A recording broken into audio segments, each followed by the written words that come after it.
We are back. Welcome, everyone. Welcome to BPC League Season 2 semi-final number 1. Starting the day. Finals day, guys. Today is the finals day. We will be wrapping up the BPC League Season 2, and we are straight away into the semi-final 1 between Crimson Vale and Emberfall. And the draft has already started. And with me, I have for this match Mr. Kyan Addicts. Welcome, Addicts. Yes, thank you, Burning. So it's going to be a very interesting game. Both teams yesterday had hard-fought series. Both played their games. It all went to a game 3 for both of the teams in the quarterfinals, and it's going to be very, very interesting to see how the teams are going to be fighting. Might I tell you, both the teams were had to make all their way up to the semifinals, playing from the last chance. So they weren't the top-seeded teams in the groups, but they surely are riding a huge momentum wave right now. I think they have started to understand each other better. They're synergizing with their picks, with their play style a lot better now. And yep, I think we're going to see some good plays, some nice Void Spirit, some squeezy Shadow Fiend, maybe some rampages on the line. Let's see, it's going to be an exciting game. Yep, absolutely. And we see a Ogre Magi pick straight away coming in from the side of Crimson Vale, and Emberfall going back to their basic and their bread and butter. Tusk. They have been picking Tusk a lot. They have picked Tusk way too much throughout this tournament, and it has been successful for them as well. You know, Squeezy Yep. and Porthos, both of them have been doing so good in their lanes. They pick as range carry, they pick Tusk, and they just win the lane every single time. That's what they have been doing. And I mean, I think it's their comfort way of playing. What I have noticed in Emberfall so far is that Squeezy prefers to go for a range carry and a high tempo melee support. So mostly we see Porthos on this Tusk, but every time the Tusker gets banned out, they gravitate towards the Clockwork. And it's the same thing. These supports, if with a good range carry who can deal a decent bit of damage in the early levels, like a Draw Ranger, a Shadow Fiend, even a Luna, it secures the lane for them quite a bit. In certain matchups, they may not win the lane, but it definitely ensures that there is no pressure on their lane either. yeah, absolutely. And the Shadow Fiend, Squeezy, escaped the draft, escaped the bans. He is back. So I think Yep. we know the bottom lane exactly what it's going to be. Yeah, I mean, he straight away banned the Draw Ranger. He knows Draw Ranger is a problematic hero for Shadow Fiend, and yeah, went ahead with his pick. Shadow Fiend and Tusk. Remind you, in the quarterfinals, they both managed to take Rampage on Shadow Fiend. So, very strong hero for Squeezy. He has been playing it a lot, and he has been doing really good onto it as well. So it would be really we have to see how Crimson Vale responds and what offlaner they would go with against the Shadow Fiend. We don't have Dawnbreaker in this match. Dawnbreaker is already banned. Underlord is already banned. But a melee offlaner against Shadow Fiend, it would be a really tough lane considering Tusk is also there. So it will be really great to see how Crimson Vale now improvises their draft and changes their style and how they adjust to this Tusk and Shadow Fiend pick in the first phase. And they go with the Dark Willow. Okay, so Yep. So Willow, it's going to be support. GH really likes to play on this hero. He yeah, has a lot of impact, a lot of disengage. I think that's what they are looking for right now, and they go for a Viper pick. straight away Viper, and yeah, I think they think that Viper is the best laner against Shadow Fiend in the offlane. I think this is going to be an offlane Viper. So Viper Ogre lane in the bot, that would be a bit problematic for the Shadow Fiend. Won't be an easy lane, to be honest, because he cannot get close to the Viper and put down his raises, because as soon as he gets there, Viper will just hit him like a truck. So Another issue is that even if Viper is a flex pick and he ends up going mid, it can do very well because it completely disrupts a Tusk lineup tempo, right? You have a mid laner who's super, super strong till the mid game. Mhm. And if you're trying to just run at him, it becomes very difficult because you have the Willow for the disengage. You have Ogre with his with the attack speed amp, a decent bit of slow and the stuns, and a Viper scales beautifully till the mid games. So I mean, we have seen Emberfall. What they really want to do is, try to win their lanes as soon as possible, group up, and just close the game. They don't like stretching the games out unless it's absolutely necessary. And Tusk enables them a lot to do so because he secures the lane for Squeezy and then he just starts moving around the map. And even if the Viper was to go for the mid lane, it could really disrupt the tempo that the Emberfall wants to, draft around. Yeah, totally agreed with that. And they want to counter this by Oracle. So Okay. we are going to be seeing some Tusk saves, some Oracle saves. They want to draft a super saving support lineup just to keep the Shadow Fiend alive so he can hit freely. Yeah, that's what I guess their plan is, and that is what they are going to go with. That's looking like it because yes, they two good saves coming in. So Tusk is there with the snowball and the Oracle with his ult. So not a bad pick to be honest. Gives Shadow Fiend a lot of safety net, wherein he can play freely, hit the heroes freely, especially against the Viper. So he won't fear that Viper keeps on hitting and it becomes a problem for him.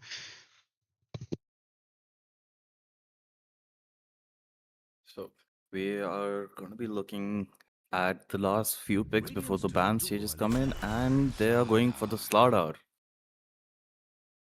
Okay. I mean, see, the thing is, Slardar, it is a little tricky pick playing around the Bramble and even the slows. I mean, without the BKB, he's going to have a really tough time. But at the same time, if this SF is freely able to hit with that corrosive haze, it's going to be impossible to tank the damage coming out of these heroes. Hurry.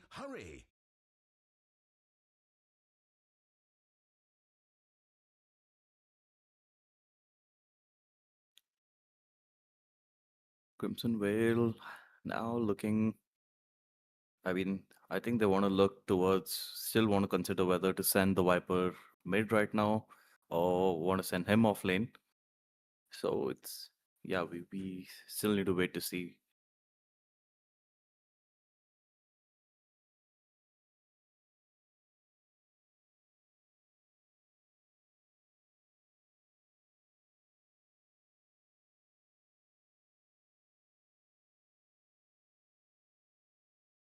Radiance ban.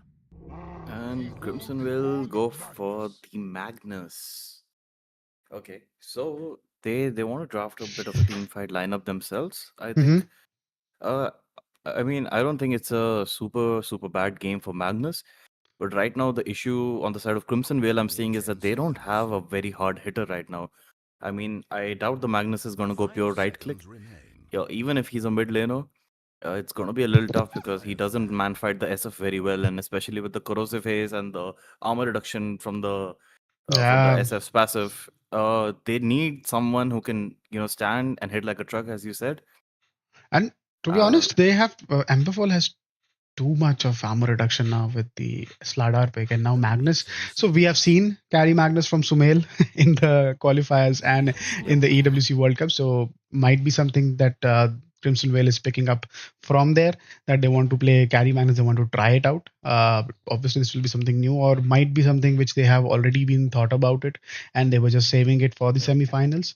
But because they let the Shadow Fiend go, right? So they let them take the Tusk and the Shadow Fiend, and because they have been playing it a lot. So most of the teams are banning it, but they did not. So they might have a plan in mind, which they But want to that's execute. the issue with Magnus right now because of this Viper pick. Viper is not going to be jumping back lines. He's going to be staying in the front, tanking and fighting.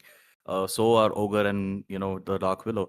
And this Oracle, he's going to be posted up way behind the Shadow Fiend, out of vision, out of range, and they're not going to simply let Magnus just walk in and land the RP to kill the Oracle or even the Skewer. I mean, it's going to be very tough for Magnus to actually catch this Oracle in this game because if right now Crimson will decide to pick another hero who can jump back lines, they will be on a huge timer.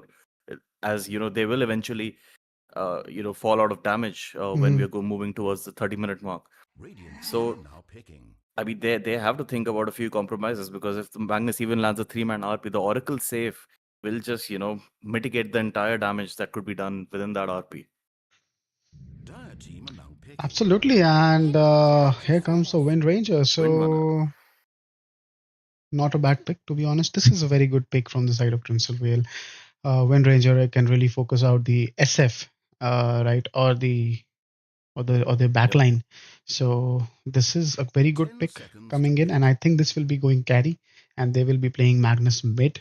5 seconds Now remaining. we are waiting to see what Emberfall goes with their mid laner, or is it a flex pick? Is it the Shadow Fiend? Is Shadow Fiend going mid? Are they going to change something and just disrupt the whole draft for Crimson Vale? Because right Yep. now I mean, it very feels like honestly, like the Shadow Fiend doesn't even need to go mid because he can just lane with the Oracle this game. yeah they can. He can. I mean, but what if Emberfall is thinking something else? Because Crimson Vale really drafted their off lane according to Shadow Fiend and Tusk. So if they want to Yep. disrupt that, they can. But they are I taking mean, yeah, the Emberfall whole definitely, reserve time.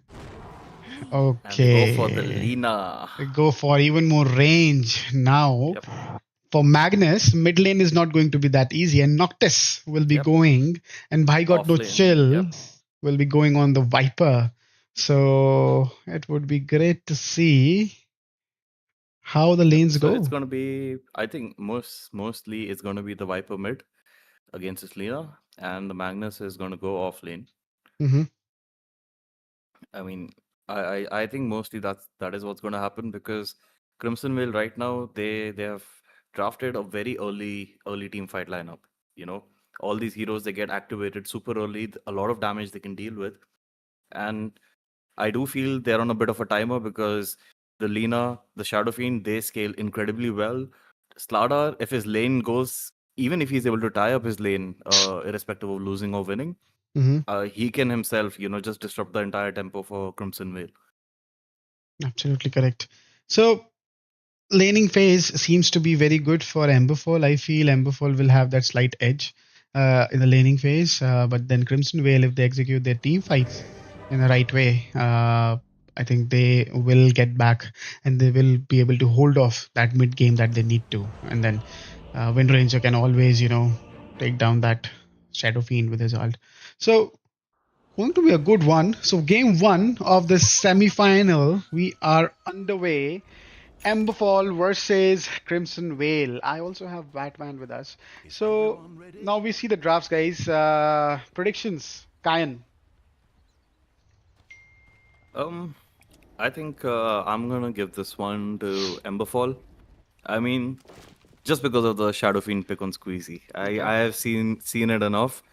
I mean, his Shadow Fiend has been undefeatable, and for good reason. So he farms incredibly well with that Shadow Fiend. I mean, he just never seems to run out of camps or mana or items. It's actually a pleasure to watch him play that Shadow Fiend. So yeah, just because of the Shadow Fiend Squeezy pick, I'm gonna go lean towards Emberfall for this one. Okay, Batman, if you are here, what's your prediction for this one? I think he chooses to give us 30 the seconds silent to battle. treatment. And I think I will go with Emberfall as well because I feel, yes, the draft looks much stronger. They have a good hitter, good three hitters to be honest, and two hitters getting enabled by their offlaner. So I feel the Emberfall draft is much better because if Sladar really And for has a to bit do of a just fight, Wind Ranger runs up high ground a little too early, gets rooted by the ult. There is a there light you strike go. array, and she's gonna die immediately. A decent bit of damage being done to the Oracle. By God, No Chill is gonna secure that kill almost. Oh no, it just fell short. 4 Viper is going to go HP. down. Squeezy goes down as well. Oracle is still alive. Light strike array on to 2. A lot of action already, and the Magnus with And the double shockwave kill. clears out that Oracle. Absolutely. Oracle survived on 4 HP, then decided to show back again, and I think Draco is also Thanks. going to go Slara, down. he's just gonna give up his Yeah. life here. Triple kill for the offlane Magnus. So we are seeing this mid Viper and offlane Magnus, and yeah, that's a switch up. Won't be an easy lane for this guy, but he got a great start, a triple kill already on him. And But immediately we see the pressure being put on Tusk. yep, He wants to punish this Magnus as early as possible. He knows the Magnus has that bit of a farm advantage, bit of I mean, yeah, I XP had a good advantage. start. Absolutely, got a triple kill there. So obviously a great start to an offlaner who is definitely going to struggle in this lane. against this Tusk and against the Shadow Fiend, so not going to be an easy one for him. But we'll need to see how it goes. And if you look at the bottom lane, Emperor uh, playing on his Wind Ranger with Deathwing on the Ogre. We're going up against Draco, Slardar, and IIT Oracle. So, Mr. Auspex and Noctis. Noctis has to be on point this game. The team fights rely on him. Totally rely on him. He has to be on point with his RPs. He has to be on point with his skewers. So Noctis has to play, I think, the best game of the tournament yet for himself, so that he can enable his mid laner and the safe laner with his flashy movements. And by God, no chill on the Viper. Every mid laner hates playing against this Viper. How is your experience playing against a Viper? I mean, the thing with Viper is that if you're able to put on early pressure on him, I would say from level 1, then you don't really struggle as much as you would otherwise. But if you start playing passive from level 1 against that Viper and you don't have that level 5 spike or a level 4 spike to deal extra damage, I mean, you're just going to have to leave your lane after a point. There's not much you can do. Agreed. But laning against this cancerous hero is always tough. No one loves it, to be honest. I think in this matchup, Lina couldn't have been a better pick. She does Yeah. quite a lot of damage with the Dragon Salve and landing the Light Strike array with a Fiery Soul buff. So, I mean, Absolutely. And it's just going to depend on CS. She's doing pretty well in CS right now against a Viper. I don't think she's going to have a lot of problems securing her creeps. absolutely. And she has that, range advantage as well on Viper. So Viper cannot walk up to her and, start hitting her very easily. So that's also there. And here goes that combo Top with the lane. level 2. Yeah, I mean, this is what they always do. This is how they, Land the razors. he Magnus, he's going to skew the landed Tusk into the tower. all Might be able to get the 3 kill on the Tusk, but he razors. does have that wand charge and the Lotus available. Immediately backs off. This is what they have been doing throughout the tournament. As soon as Tusk goes level 2, uses a shard, blocks the hero, and 3 raises from Squeezy, and that's it. That's the kill. Yep. And that's how they have been securing their lanes. That's how they have been dominating their lanes. So, any team who has studied against them should never let this Tusk go, because Tusk is the key. It's not about just the Shadow Fiend, it's about the Tusk, because Auspex always goes with a range carry with Tusk, and he just kills it. He simply kills it very easily. But as top lane is getting owned by Auspex and Porthos, bot lane is getting pressured by Emperor and Deathwing. So both of them not making it easy for the Slardar. Although Slardar is not doing that bad. He has 18, 17 CS, but I he mean, has a any good other base. hero than Oracle, and I mean, this would have been a very high kill lane. You have Ogre and the Windrunner. Wind with the power shot, he already has 2 skills on that power shot. It does a lot of damage. Like in the early levels, you just end up investing in too many heals. You don't get your boots on time. It's another very irritating hero to play against. Yeah, absolutely. This has been great. So just continue for a second. I am getting another call, so just had to take that one. For sure. And they put the Bramble on the Magnus. Able to get a slight skewer off of him, a decent bit of damage, misses the shards. They really wanted to go for the kill. A lot of damage coming to the Shadow Fiend. They were trying to go for the kill. Another raise landed. Magnus, he's super low. The armor reduction is there, but Squeezy just gets blocked by the creeps a little bit. Not able to land the next right click on time. I mean, yeah, Magnus, he does not want to give the Shadow Fiend a super free lane, wants to put the pressure on as much as possible. But at the same time, I feel like he needs to focus more on just surviving, getting his levels, getting close to the Blink Dagger as soon as possible, and then just running to his team.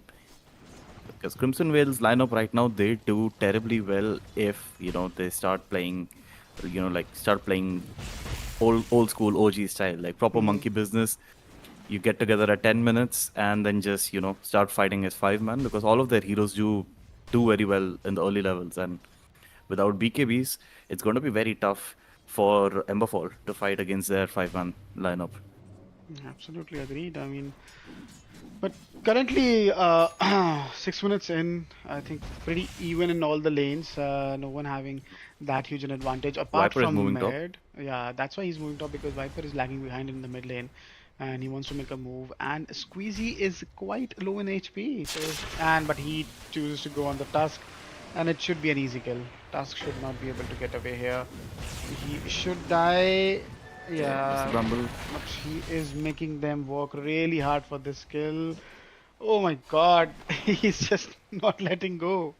And there's no mana on this Magnus. Is he going to Oh get god. away? Don't tell me. I hope not. Oh, Oh my and just the god! snowball dodge comes through Magnus. He just got Yeah, the skewer, but he finally. bought so much time. Lina almost got half HP Yeah. on the mid tower. I mean, But look at that, what happened? I mean, he used so much time, he bought so much time. Squeezy was able to farm the whole lane and then came back and got the kill on Magnus. But at the bottom lane, Wind Ranger pressuring the Slardar and the Oracle together, both of them going down, and she will steal the Wisdom Rune as well. Oh no, that's not good. Both the Wisdom Rune going on the side of Crimson Vale. Tower under fire. This is good for their suppose. GH is level 4 and Ogre is already level 5. So, yeah, lane is getting tougher and tougher for Draco now. yes, the win moving towards the traditional Maelstrom build. She already has the Javelin on the courier. I think she's doing pretty decent on the CS here. I mean, I didn't expect her to have so much of a problem farming in this lane. But Lina Absolutely. is, I think, she's gonna start to make some rotation. She has the shield rune moving bottom. She's gonna try to get some kills on that Wind Ranger. Jumping on the ogre, Bash comes through, able to get the ogre down. She pops the focus fire on the Slardar, but the Lina is here. Laguna straight away misses the light strike Oh, array, but and the Oracle finishes her off. Willow and Viper also rotate. They're gonna get the kill on Oracle. A lot of trades happening. yeah, And I'm sure on the top lane they want to start pressuring this Magnus right now.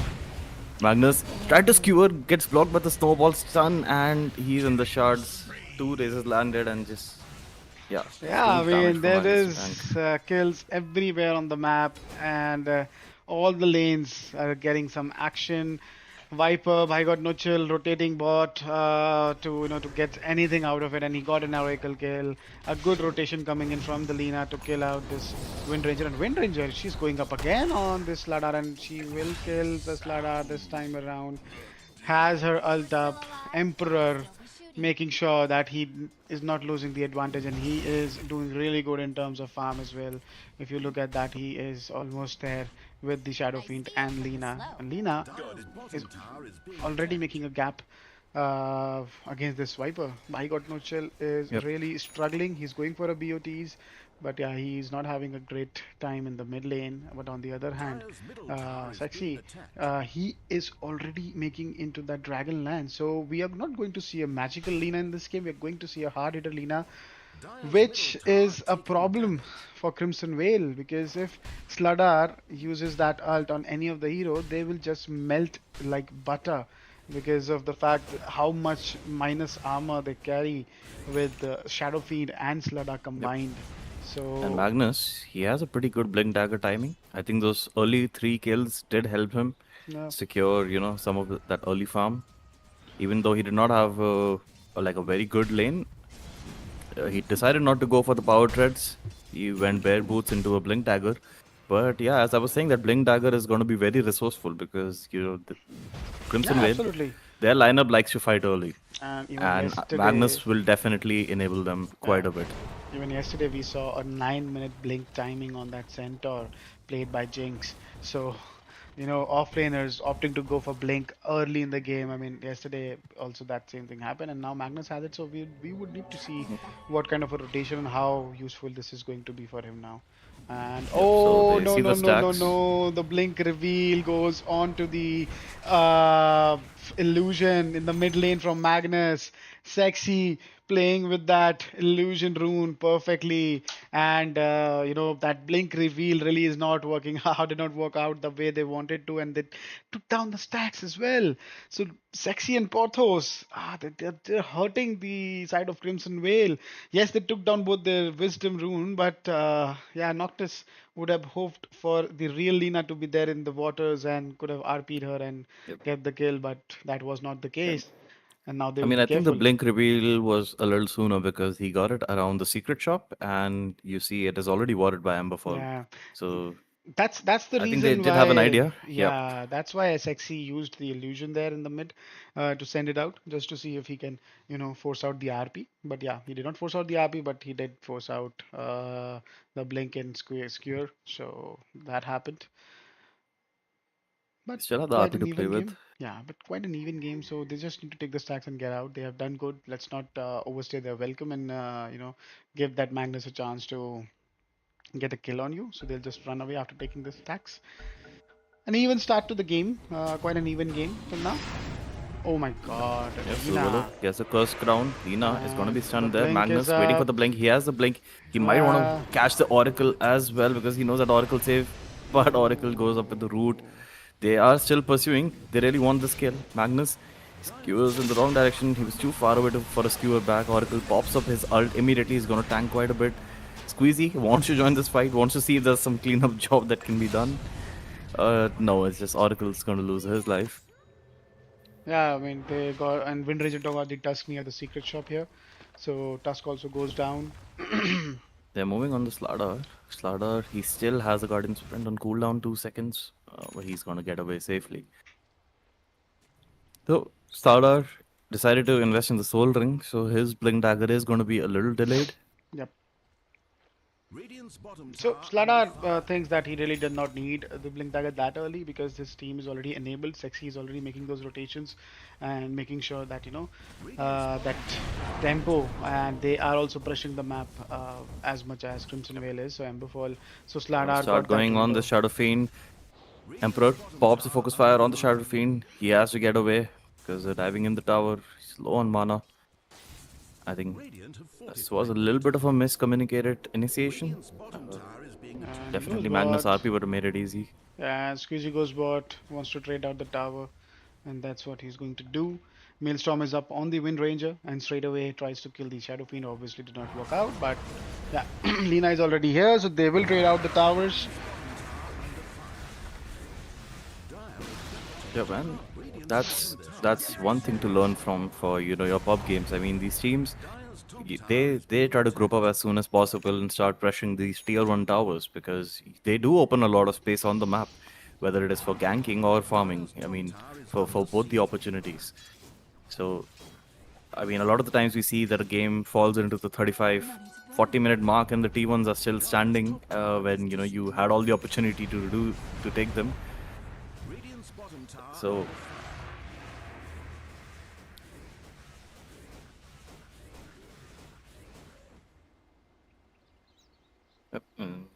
Magnus, as I said, yeah, he's not going to go for any kind of a right-click build. He's playing full utility. He's investing into a 4-staff right now. Radiant's middle tower is being attacked.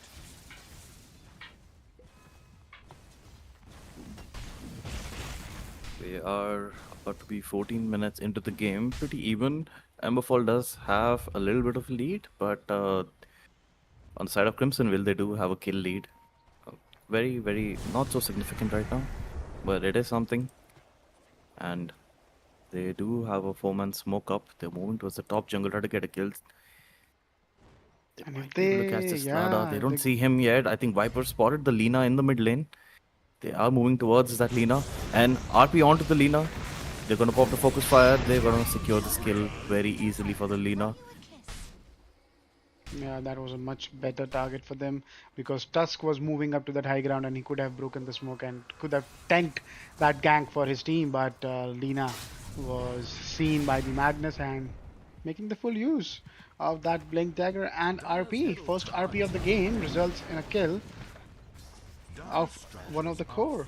Great. Viper is deciding to go for the consecrated wraps. I mean, I always feel that's a good. Oh, he's paused the Oracle. Viper, he's in the Invis rune. But I don't. The skewer wasn't cooled down. They did not want to follow up. So they get this mid tower. They're going to safely TP out. And I mean, what are your thoughts on the mid tower and the advantage it gives? You know, when your mid T1 is standing and you're able to take the enemy T1, it does open a lot of the map. I want to know what your thoughts are as a carry. Like, how does that help you? See, as a carry, yes, it's a problem. I mean, it's not a very good situation because now the triangle is no longer that safe that you feel when the tier 1 is up. Now tier 1 is down, so as a carry, I always have to keep a check on the mid lane or on the other heroes if they are shown on the map or not, because they will be hunting hunting any of the core in the triangle each and every time. So in that way, the carry has to resort to the farm on the top lane near that river. So that's what it becomes. So it becomes really difficult, because your triangle is not safe, your bot lane is not safe, the map shrink is. So yeah, I mean that's why every team fights for that mid lane, right? But they lost Lina there, so they had to give up that tower without any fight. But Draco, he has his blink up now, and we should be seeing a smoke coming up from the side of Emberfall, and I think they are grouping up, and they will go for a smoke, and there you go, a smoke coming in from the Oracle, and They're gonna Lina. ping that haste rune in the bottom. Lina would be picking it up. And is Shadowfiend going to join them? No, Shadowfiend is busy farming, and he's going to get Manta, and the bot lane tower goes down as well. That was not something I was expecting, that they will let go of that tower that easy. Now you see the mid tower and the bottom tier 1 is also gone. So now the map is really small for Emberfall. If they do not win this fight, if they do not make anything work out with this smoke play, a lot of advantage would go towards Crimson Vale. So they have to be very careful. And see, straight away, a TP top coming in from Squeezy. He goes top, wants to farm that lane, and I think he'll stay here till he gets his Dragon Lance and the next item. And they would need an MKB this game without fail, because otherwise this Wind Ranger would have a really free time moving There's a and killing. 4-man smoke on Crimson Vale. They've seen the Shadow Fiend go top. They know Emberfall is in the bottom. They want to punish them for staying too long. Yeah. Wind Ranger spots him. Go. Slada, he's able to blink out. Wind Ranger picks the right target. He's on top of the Oracle. Oracle tries to pop his huddle, but he's just going to get bursted down. Magnus, he skewered a little too soon, but he's going to commit the RP on the Tusker. Yep. Tusk, he's Not going to buy some more touching time. go. Goes in with that Walrus Punch, but finally the Shackle Shot comes in, and they're going to be securing the skill on the Tusk. Slaughter gets away safely though. Yeah, I mean, both the supports sacrificing their lives so that their cores can get out. Lina got out from the left side. And I would give you the mic for a couple of times. I have someone at my door. Sure.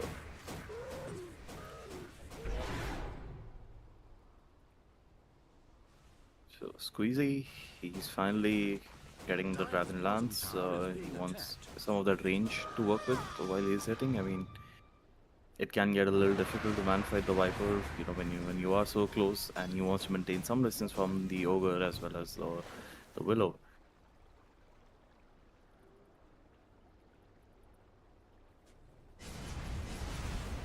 I mean, if we see in terms of net worth, Emberfall, they are still doing pretty well. They are 2k up, even though they are giving a few kills here and there to Crimson Vale. Their cores are not really lagging behind in farm. In fact, all of their cores are, above the cores of the other team. Like when you see the carry versus carry and the mid versus mid matchup, even the offlane versus offlane matchup. So that slight edge in net worth, maybe they help. And there's a 5-man smoke. Squeezy, he finally wants to join the fight now. He has the Manta ready. His Dragon Lance is being delivered. And they're gonna go for an early Roshan with that Slaughter, corrosive haze. Oh, they're not gonna be expecting this. They're Radiant. They don't have any wards around this area, and Slaughter has the corrosive. Yeah, I mean, it's on. Shadow Fiend, Lina, Slaughter. This is a super quick Roshan for 19 minutes in the game. No armor for that Roshan, and he goes down just like that. So, but yeah, I mean, they are playing disciplined. They're not able to take any fights. That's one problem. But on the side of Emberfall, if the Lina and Shadow Fiend are that big, because now they're getting big to be honest, and if then it would be difficult for Crimson Veil to focus both of them. They will be able to kill one, but the other one will clean up because Wind Ranger can use her ult only on one of the heroes from two, right? So Yep. it is a very tough game for Emperor to choose his targets.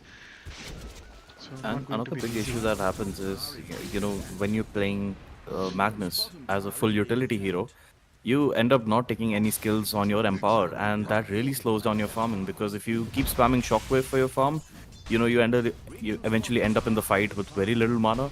Like at max, you can get one shockwave and skewer off in the fight, Hmm. and it becomes difficult because you're not able to farm very well. Your items start getting super delayed unless and until you're getting those early level kills or XP from team fights. And here, And Emberfall, we are seeing they're just avoiding all that early level pressure that they're Crimson Will could have been putting on. going to go for a tormentor. So objective-based gaming coming in from the side of Emberfall. They know they are strong in the late game and they are doing exactly the same. Pothos gets that shard, and yeah, things are starting to look a bit grim on the side of Crimson Veil. So not that looking that good for them. They have to really step up, and yeah. Oh, and that was a very good item that Oracle just purchased. He got a Blink Dagger. I mean, he's not gonna be in the fight anymore. He's just gonna wait for the last moment to Mhm. blink in and use the false promise to save his course. It was already a tough job to catch him and burst him down in team fights, and now I mean he's not going to be seen anywhere. Absolutely. Magnus, he Who's tried to force staff into trying? an RP, but Lena had the pike available. She piked him immediately. Was able to get away in time. Yep.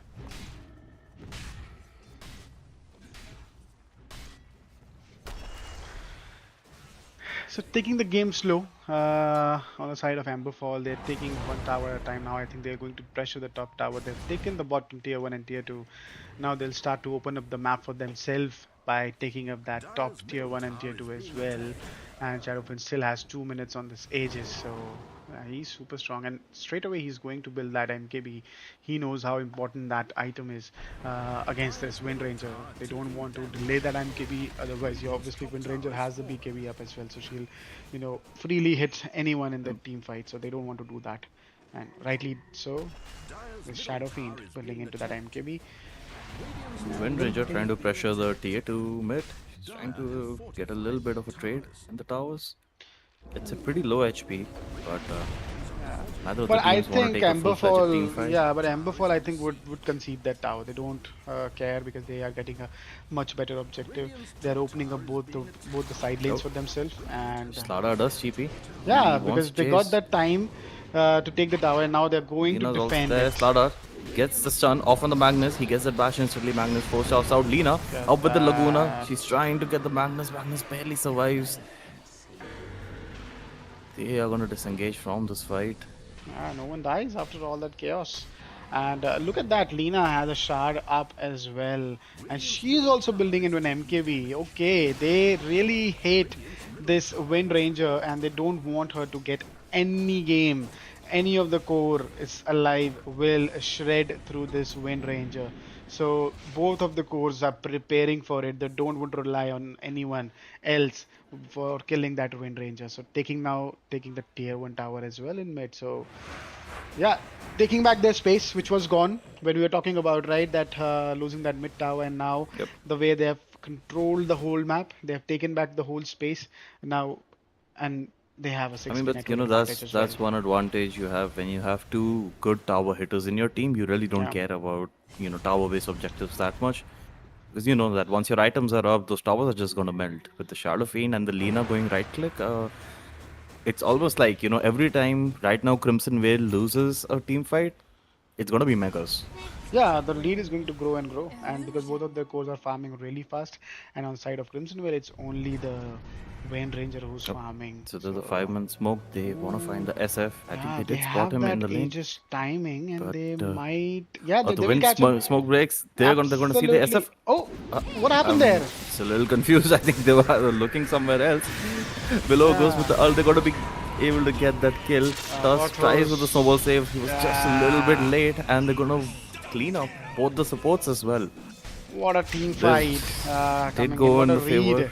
Yeah, what a read from the side of Crimson Vale. They knew that Aegis timer and they knew that Aegis is going out from the SF, and exactly at that time they smoked and caught the SF red-handed on the top lane, And the farming bottom lane, alone. Lina is Yeah, they little might aggressive. Goes up catch with the Laguna this instantly. Lina. RP onto the Lina. He made sure to take that bounty rune, not to give her any bottle charges. She is low on mana, but a lot of right click damage is there. Magnus, he might lose his life. Trying to play around the trees for the vision, but Lina just has too much damage to deal with. Slaughter, he's looking in for a blink stun save, but he decides to just get out because of that Bramble. Good series of events for Crimson Vale, taking down both their mid laner and the safe laner in this, and yeah, I mean, shrinking down that net worth lead to 4K now. So good stuff from Crimson Vale, reading the game right and making the right moves at the right time, and ensuring that Emperor now he goes top of the net worth. And another item is he's going into a Daedalus now next, so that is also a really high damage dealing item for him. And I think Squeezy has the MKB almost up. Yep, he has the MKB Yeah. ready, getting it delivered by the courier now.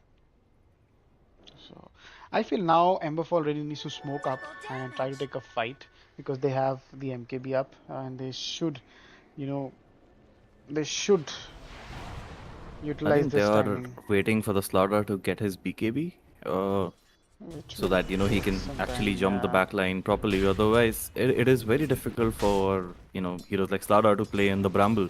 The Dark Willow Bramble is it is very annoying when you are trying to rush down the back line. And Squeezy is trusting the Oracle a lot and not going for a BKB. He's going into the Hurricane Pike Yep. himself. Quite a similar build from Squeezy and Sexy. The both have gone Hurricane Pike and MKB. Squeezy has one different item, that is the Mahanta. And yeah, I mean, both the carries are going to hit really hard. Yep. Won't be. And we see Crimson Vale, they want to start putting some pressure on the map. They do feel that they are a little strong right now. Slaughter still a little goal away from his BKB, but it's gonna be there for the next team fight. And look at that, Magnus is also just a few goals away from his BKB, 800 gold away. So he will have a BKB as well soon. So that's a really huge pickup for him. And Viper also has another item, which is concentrated wraps for himself. And he is also building into a BKB, but it will take a lot of time. Viper has fallen off, and along with Yep. that Magnus, they both have fallen off quite a lot in this game.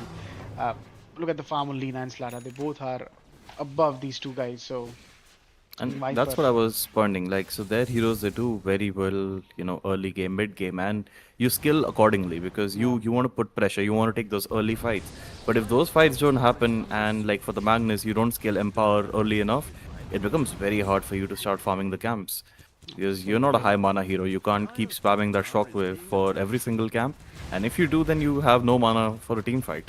Yeah, and I So- think for them, now it becomes quite clear that they are all their faith is into Emperor. They are going to save him. They are going to guard him. And Emberfall, they Starter are has a BKB looking for available. something. They might want to take the fight. Able to secure the Slaughter back. Slaughter immediately pops his BKB. Squeezy wants to go there and hit, but gets broken by the Viper. Wind Ranger he almost was able to finish off the Slaughter, but he was going to survive. Sexy jumps the backline. He's able to kill the Ogre, but he gets RP'd on. This is bad. Lina dies for a support. Yeah, that was very. Oh, this. I don't know what move he was trying to do. What he was trying to do And there. a beautiful shackle onto the Tusk.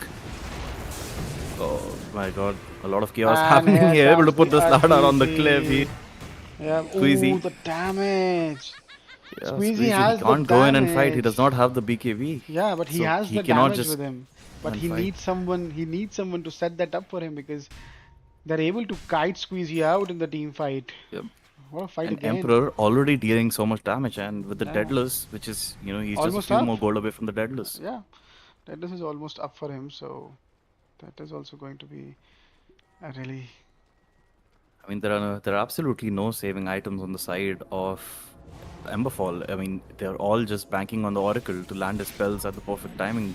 That is also, I feel it is in a way fine, but it is a lot of responsibility for one person. I mean, you do misclick, you do sometimes miss the timings, and things happen differently. It's not always black and white in these situations, and I think the supports need to invest in at least one save item right now for their cores, because leaving everything on the Oracle or the Snowball save is a little risky since Squeezy has decided not to go for the BKB.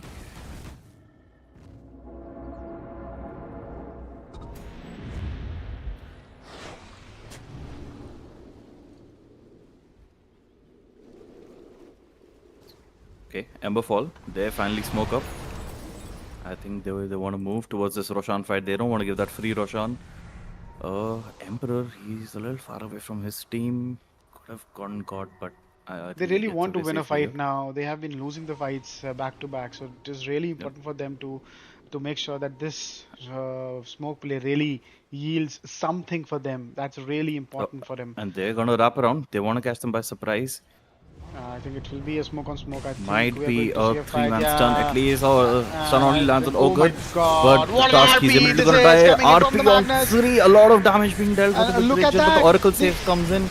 But the And Oracle Viper dealing save. damage. Lina is gonna go down again. And There's the a lot of trades happening right now. And the disarm finally comes from the Oracle. Squeezy, he's gonna stay alive. Yes. Fight finally What a went in the favor of fight Emberfall. it was. Yes, what a fight it was from the And that side Oracle of save.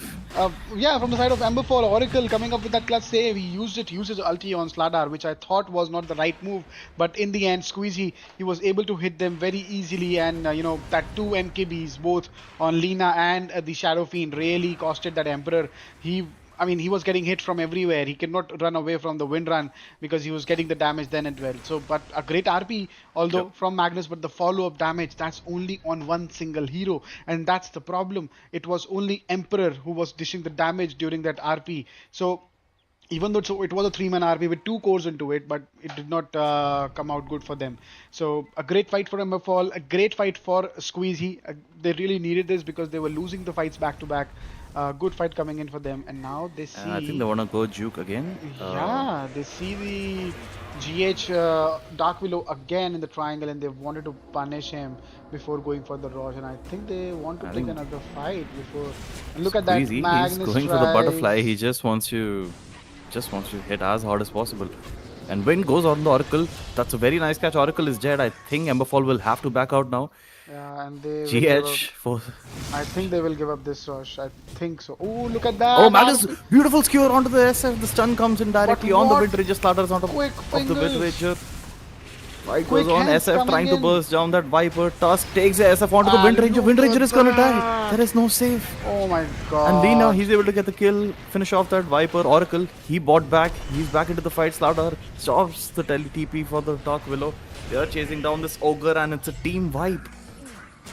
My They are gonna get this free goodness, Roshan. that damage from the Shadow Fiend after the corrosive haze, that was way too much for that Wind Ranger to work on. I mean, And that beautiful snowball taking Squeezy along with him in the midst of all this chaos. and that is the only thing that Squeezy wants. He wants to get in front of that Wind Ranger, and he will kill her every single time, and that's exactly what Porthos did. And looks like, yeah, they pick up the Aegis, and yeah, that was a great fight. Another back-to-back good fights. 9k net worth advantage, and here they come on the high ground. I think they These would towers are take, gonna melt. yeah, I mean, they would be taking out the Squeezy, set of he's rats. working towards a butterfly as well. And mind to remind you, yesterday as well in the quarterfinals, he was dealing against Carry, which had a very fast deadless, and they were losing the game, but just with that itemization from Squeezy, especially the butterfly. Once that butterfly came in, See Squeezy the was amount able of to damage on tank. that Ogre. He was able to tank the fights and win the game eventually for his team. And again, he's doing the same thing. He sees Wind Ranger making into a deadless and getting a butterfly for himself. They do have the RP available. Tusk, Look at that a Porthos. little deep.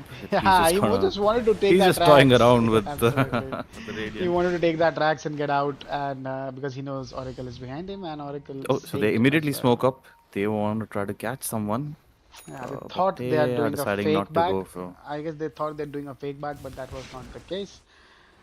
As I said, Emberfall from the start of this game, they have been very objective oriented. And see, as soon as they got their mid racks, they are now moving back. They are not wasting any time, moving back and resetting. And now I think they'll start pressuring the bot tower. They will take control of the bot lane and they'll slowly move because they still have 3.5 minutes on this Aegis. And Squeezy is completed. Yeah, that's it. The butterfly is completed on him, so he will be getting it delivered soon. Or if he changes anything, changes his mind, that would be a different story. So we're 35 minutes in, and it's already a 11k net worth Yeah, lead. look at that. And even though they're dropping, I mean, they're behind on the kills, but they have gotten all the high valuable kills No, look at in the that. last What few fights. did you see? What Squeezy is doing? He's not showing his butterfly to the opponent team. It's on the courier, and look at that. Look at that. Where he has put his courier. He has put him there because as soon as he'll die, he'll ask the courier to deliver his item, and once the item will be delivered, he'll have the butterfly ready, and he's forcing that Wind Ranger Emperor to build another item which is not countering his butterfly. A very smart Yep. move coming in from Squeezy.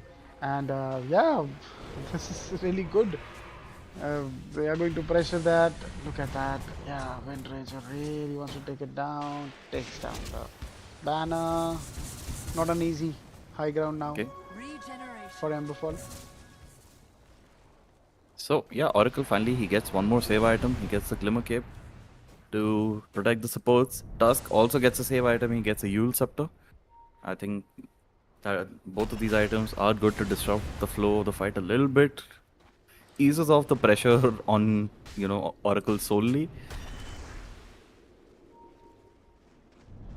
They have the RP to work with, but they know with the Tusk and the Oracle, it's not going to be easy to burst them down. They jump onto the Wind Ranger and Gibby pikes out of the place and Viper breaks the Slardar. SF Aegis is going to go.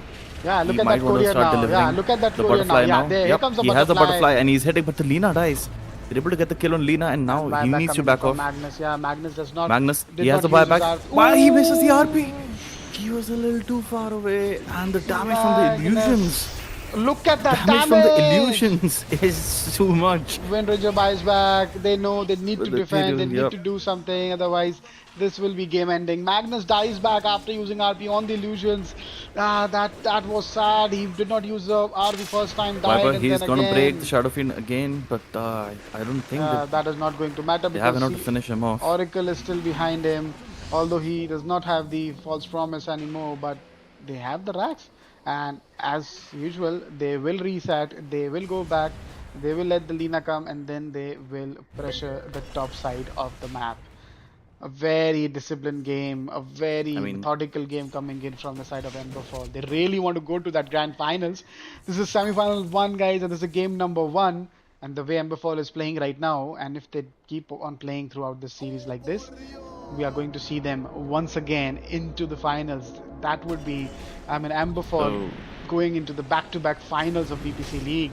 So this team, this franchisee is already building into, their own history. A first team to go into grand finals twice. They are looking to do that. I think Gwen momentarily decided to build the MKB, but I think she's again thinking about the Satanic more. Just because, the Lina is also doing so much damage. It's just not about the Shadow Fiend anymore. Yeah, but look at that. Shadow Fiend has the Satanic with him as well. My god, he's super fat.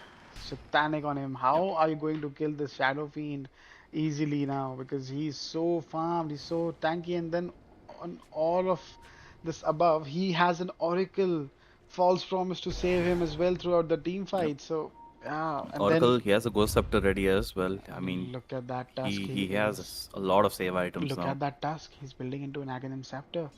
So The Wind is repositioning gonna the have fights. a tough time trying to get away. And they already- see the Wind in the water. Slardar, he might want to go for a blind stun, but no, he chooses not to. Wind goes Oh, so they're back gonna smoke from off from bottom. They're gonna enter the base from Yeah. bottom. They want to take that surprise fight. Tusk will be the first one to break the smoke. Kicks up the Wind. Wind immediately pikes out. Tusk, he is in a little deep here. Might die here. Yeah. he is going to go down, but the damage from Squeezy, Look Magnus at almost dies. that. On Noctis, forcing to pop his BKB just I to stay mean, alive. My goodness. that was just 3 hits from the Shadow And Fiend. let me tell you one thing, what happened with Shadow Fiend. So he had the Mask of Madness binded up on the same place where his Satanic is. Yeah, So I as soon think as he he popped the started, Satanic. yeah, as soon as he started hitting that Magnus, he popped it Satanic, just thought of popping the MOM. So, yeah, so But these that's a broken things. thing about Shadow Fiend, right? I mean, uh, earlier it was a bit of an issue, but ever since the Feast of Souls spell came, you don't even need the Mask of Uh, Madness after a point anymore. Like that, it gives yeah, you a ridiculous amount of that's attack speed. that's there, but I just wanted to point out that Squeezy is an immortal player, so immortal players do also make mistakes like this. So if a legend player or an Arcane player is doing it, don't call him a noob. It happens with Yeah, any player. it Whenever can you happen with change a anyone. keybind, yeah, it can happen with anyone. Dota is a game Soldiers where anything can happen. As Notel says, anything can work and anything can happen. Yeah, for sure. Yeah. A very disciplined game. Again, not forcing the fights, just getting back, waiting for the next rush because they know it's going to come up. Uh, After 41 seconds, you'll know if it's a quick rush or a late one. But not forcing the fights. 20k net worth advantage. Even though Crimson Will is leading on the kills, but still the net worth Yeah. advantage is on the side of Emberfall. I mean, it's like the classic Medusa game comebacks, Hmm. right? Your team is always lagging behind on kills, but once the Medusa used to farm up her items, get the Skadi, get the butterfly, she just starts. Even if they are lagging behind on kills, they start winning the team fights and just start taking objectives. And there's Hmm. not much you can do other than just watch her to completely obliterate your base. And that's the same thing that's happening right now. I think one of the best things that Emberfall did here was Lina going for the right click build because they just have so much objective potential right now. And she farms up very well compared to had she gone for a magical build and they would have played. I mean, with the magical blade, Emberfall would have been forced to play a little more aggressive. They couldn't have Hmm. played so safe because the magical Lina, she doesn't farm nearly half as well as the physical one. once again. Yeah, and So she's getting her own satanic as well, so it will be difficult to kill her as well in the team fights now. So yeah, yeah, things are not looking good for Crimson Whale. They need a miraculous RP from the Magnus and then a lot of damage coming into it. So Wind has been having a lot of issues deciding what item to build. She is super confused. I think she's just saying, okay, screw it. We'll get the deadlist, get some more right click damage, and just see where it goes. yeah. Because she isn't really getting a chance to pop the Satanic either if she was to have one. So, I mean, the survivability is going to be super low when you have two super hard hitting range carries with Hmm. MKBs on both of them. But a So, deadless into a butterfly, I'm not sure if that is enough to kill that Shadow Fiend. Yes, yep. it would be enough to kill that Lina, but Shadow Fiend will survive through it because of that miss and evasion coming in from the butterfly. So Draco, I they're mean, I split think up. they just. Emberfall is quite split up in the map. They can pick off this Slardar in the bot. He's farming solo here. Uh, He has a nullifier. but I yeah, mean, he's building into the they have scepter. Ghost Scepters Draco. for both of the supports, and this Nullifier is a good item. I mean, it even dispels the wind run, so Mhm. even that, the 30% miss chance that still exists with the MKB, that's also going to go away. So, And Draco building into a scepter, he'll be even more tanky. Oh, again another pause coming in from the side of Emberfall. Oracle is lagging again and again. I think we would need to give that yeah. warning to the side of Emberfall because this is their second pause. So just let them know that two pauses are done, so that no more pauses are one last pause will be left for them. Yeah.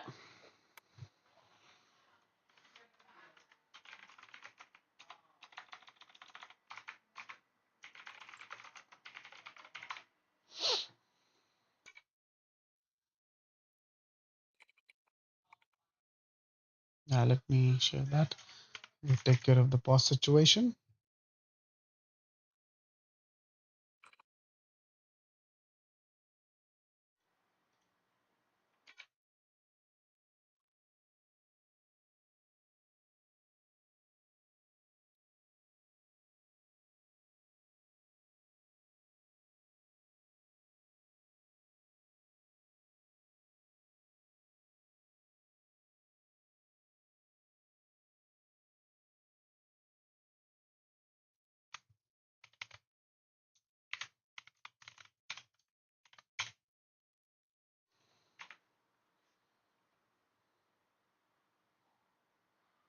Okay, so while their boss situation is being sorted,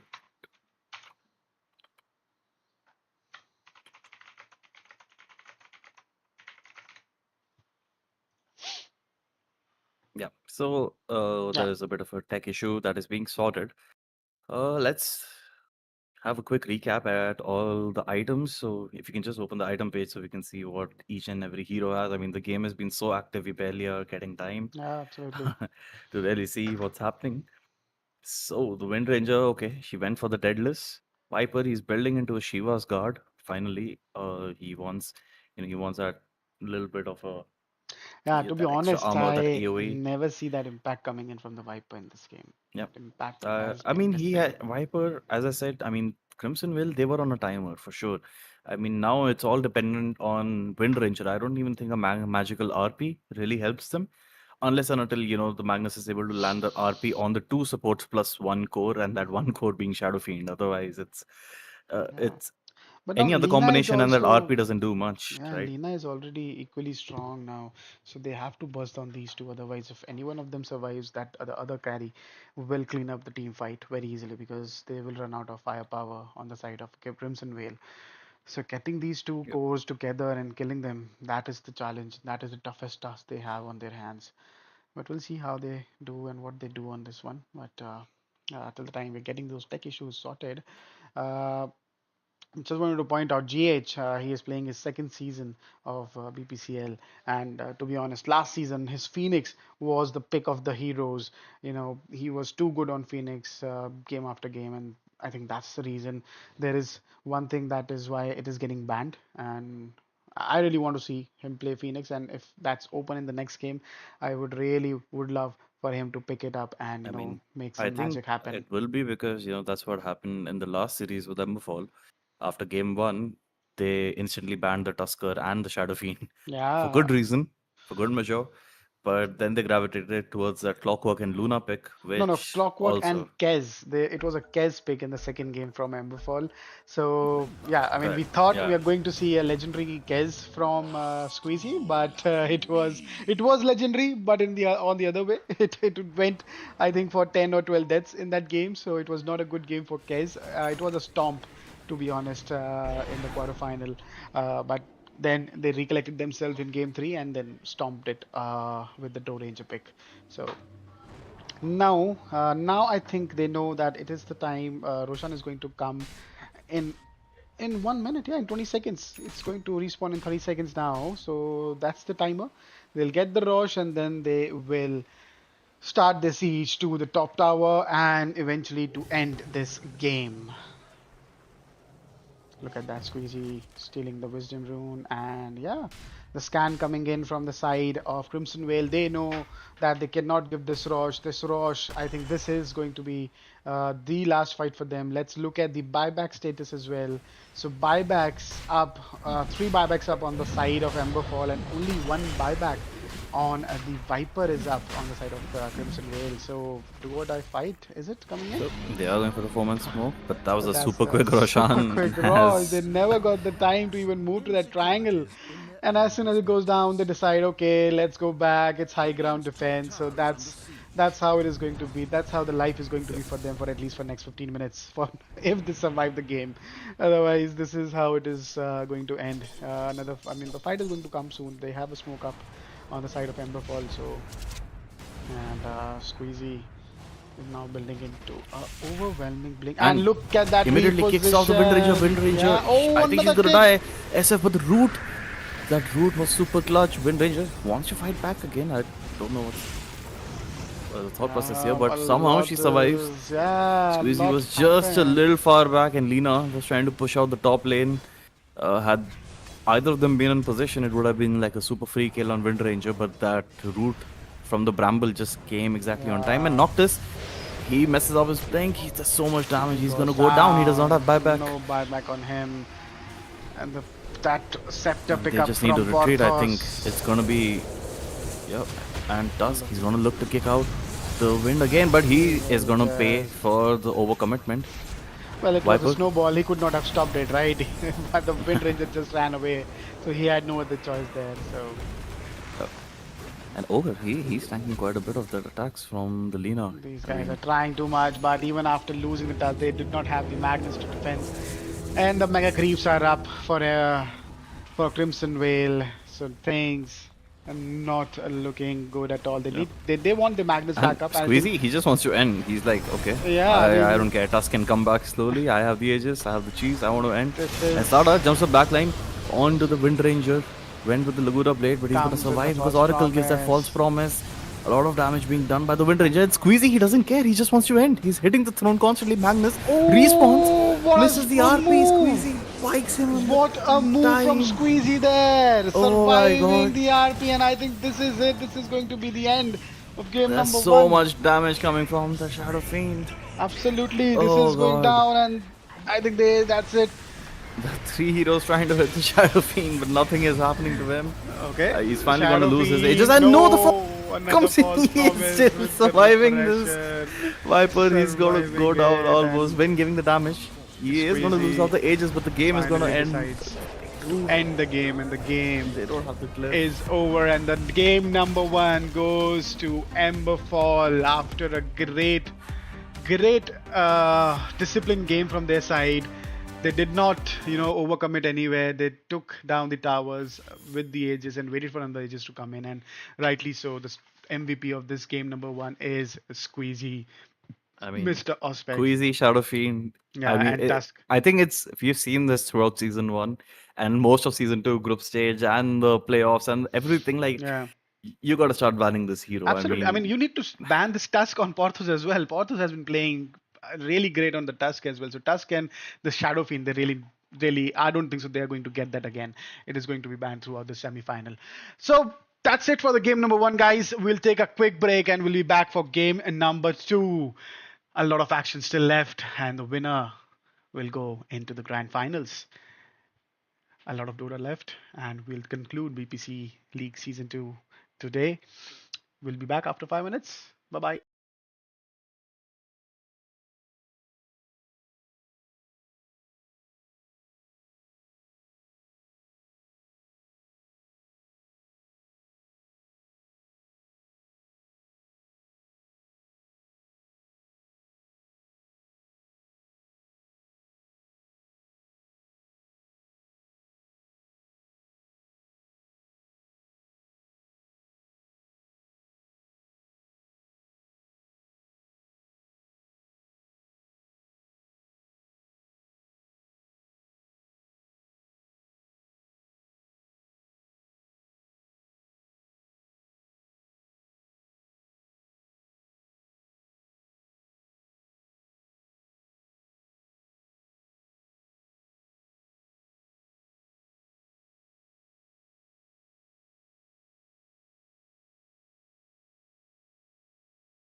Radiant's ban.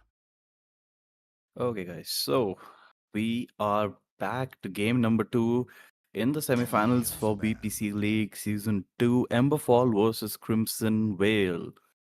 And Emberfall securing that dominating victory in game number 1. Sure, they played a little passive in the early games, but they understood the draft of Crimson Whale very well. And yeah, they just played their ground, played some really good Dota, farmed up their items really quick, made a lot of good decisions on the team fights and the early Roshan calls, and they were able to close this game. And Crimson Will, learning from the issues that are being caused, immediately banned that Tusker. They don't want both us to, enable Squeezy so much in the lane. So the bans from the side of Emberfall, Lich, Phoenix, and Rubik. Phoenix, as Burning was just mentioning a little while ago, is one of GH's signature picks. He did very well with that hero in Season 1. It's become a standard ban. They don't want to play against that GH Phoenix. And Crimson Whale, they banned the Snapfire, Tusk, Underlord, and the Dawnbreaker. So they want to kill off those global presence heroes. Snapfire, understandable. He's a super good hero in this patch. It is his meta right now. He's very good for the mid laner as well as the off laner. And I mean, he was always a pretty good support anyways. Tusk has a respect ban for Porthos. Very understandable. And now Emberfall has the first pick this time, so let's see what they are going to go for.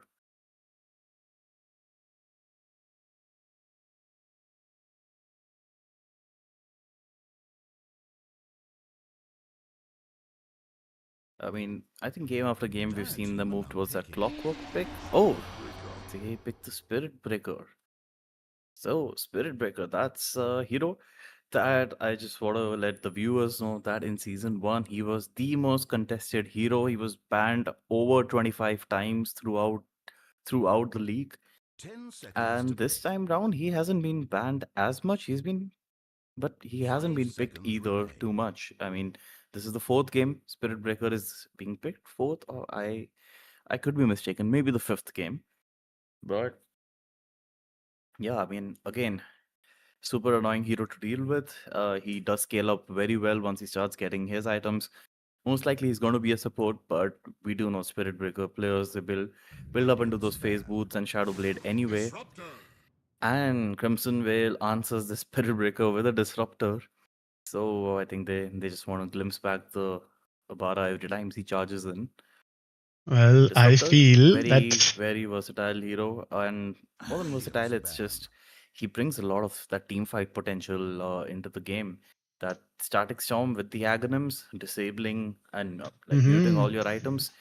Yeah, and I that guess is I'm crazy. back in time, straight into the draft, And not yes, missing a Burning beat. is back in time. Not missing a beat, but is it the Spirit Breaker that I see? This hero. So, I mean, I just want to ask you. I mean, from BPCL Season 1, we did not see a huge patch coming into Dota, right? Not all of things changed. Spirit Breaker is still the same, but in Season 1, this was the most highest contested hero, getting either first phased ban or first phased picked.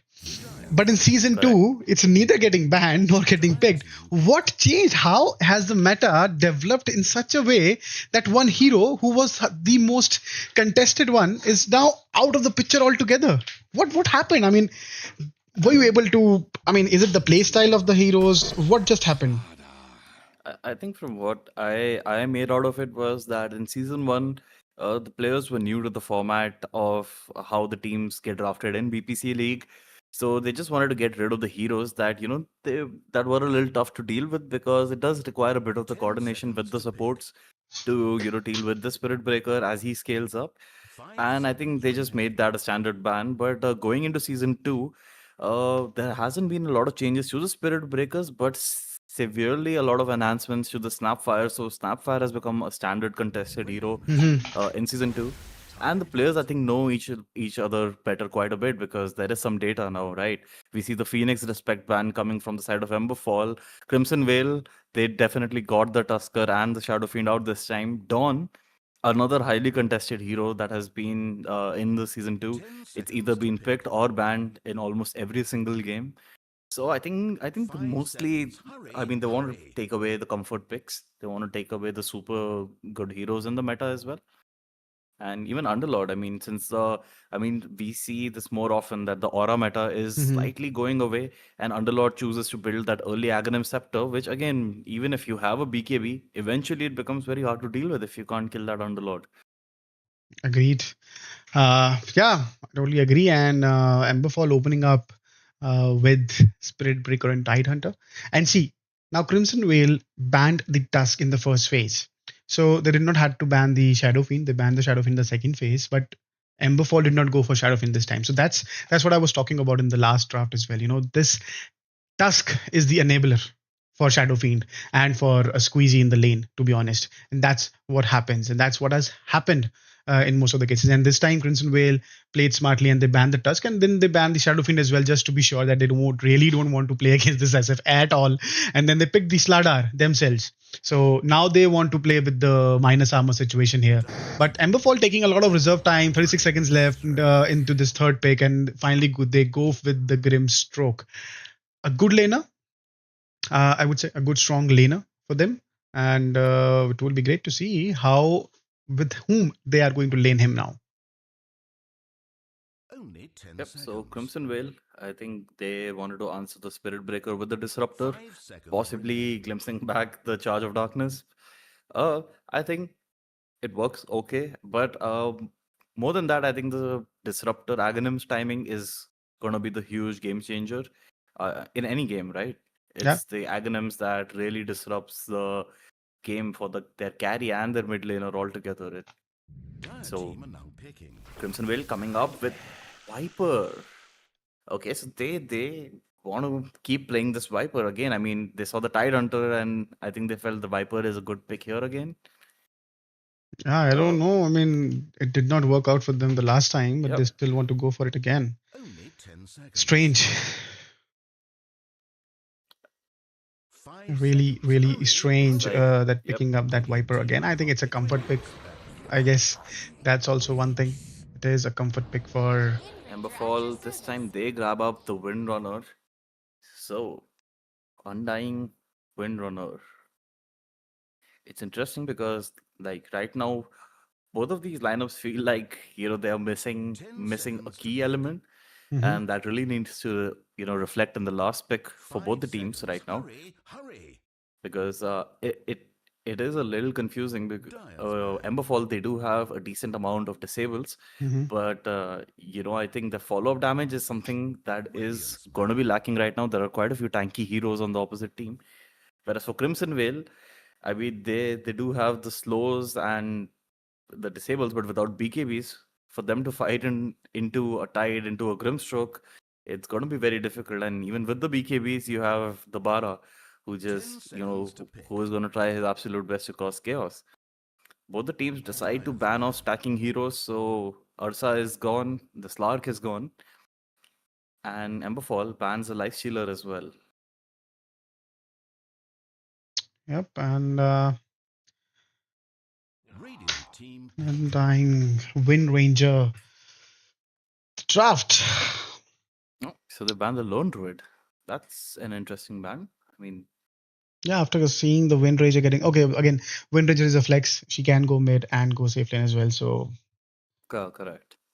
Only 10 seconds. I mean, 5 so far, who do you seconds think is slightly more favored, in your opinion, between the two? I think that for right now, I think Emberfall has a much superior team fight with Threadbreaker charging in, Tidehunter, Grimstroke. I think they have a much better team fight as compared to Crimson Veil. But for Crimson Veil, I think Undying holds the key because his For a Juggernaut. tomb placement from the Undying. I was going to talk about that, but now since Juggernaut is here, spin and you kill the tomb. That's it. So tomb issues are also sorted now for Emberfall. So yeah, this draft from the side of Emberfall looks really, really good. Good team fight, good damage. Wind Ranger coming up with stun as well. Yeah, it's not going to be an easy one, especially, I mean, they do have the Disruptor, but I don't think so. Disruptor alone can take care of the Spirit Breaker. So this last pick from Crimson Vale, they're going to take up their good time. They have a lot of reserve time there, so I guess they are going to do Again, you that. see the issue with the draft along Crimson Vale last time as well. They need someone to stand and start hitting like a truck. Slaughter against this lineup, he's not going to be doing a lot hitting. Wind is just going to get away. Jugger is mostly going to get away. Tide, not the best target to get on unless and until Viper hits him with the ultimate. So Crimson Vale, they need someone right now who can just stand and hit like a truck, and there are limited options available. They go for a Venge safe lane. So Emperor Venge playing the safe Venge lane. GH on that Undying. By God, no chill on Viper, Noctis, Slardar, and the Disruptor by Deathwing. And the team of Emberfall, of course, Squeezy on that carry, Juggernaut, Sexy playing that Wind Ranger mid, Porthos and IIT on the supports, Grim and Bara, and Draco playing the Tide Hunter. Venji, now, I would say this time Crimson does has that advantage of the added armor reduction with the second spell from the Venge and the Slaughter Corrosive Phase, of course. But so far we have seen in this tournament that the Venge carry, eventually does start to fall off quite a bit. I would say Flabber was an exception because I saw him playing a post 4 Vengi with carry items, and somehow he was just able to get a lot of impact out of that Venge. So basically, you were still right. Venge carry falls off, but that support Venge is already fallen off. So whatever item you are making on him, it's just like the carry Venge only. So hardly made any difference in that game. But yes, Flavor came up with very bold moves last time around. But that was a very funny game, to be honest. But Emperor on that Vengeful. Yesterday we saw Vengeful twice on the carry roll and did not work out even single time. So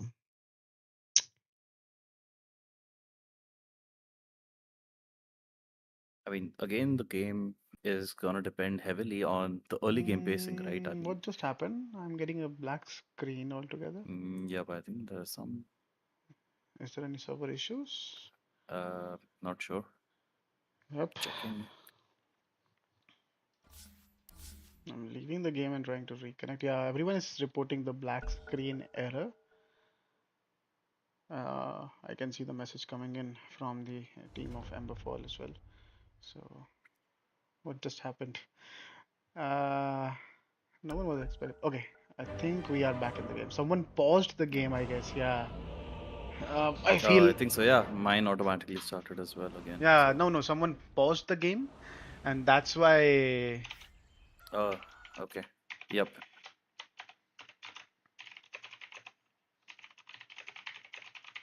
Okay. So there is a pause. Okay, the Spirit Breaker disconnected. I think that's why.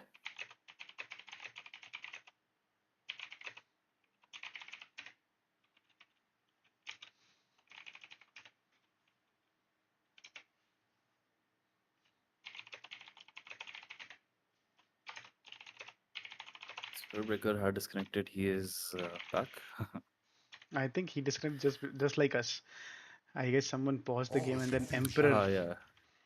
You're a beautiful had the person mind with a to charming try personality. pressing You're doing very F9 well. and resume I'm the game for very proud of everyone. you. So we are back, and I will be following you this time around, Mr. Kayan. So Yep, sure. the camera control goes to you for this game, and hopefully we'll see the third game coming in because we want to see more Dota, right? We want to see every game going down to the wire. But with this draft, I feel Emberfall has a slight edge.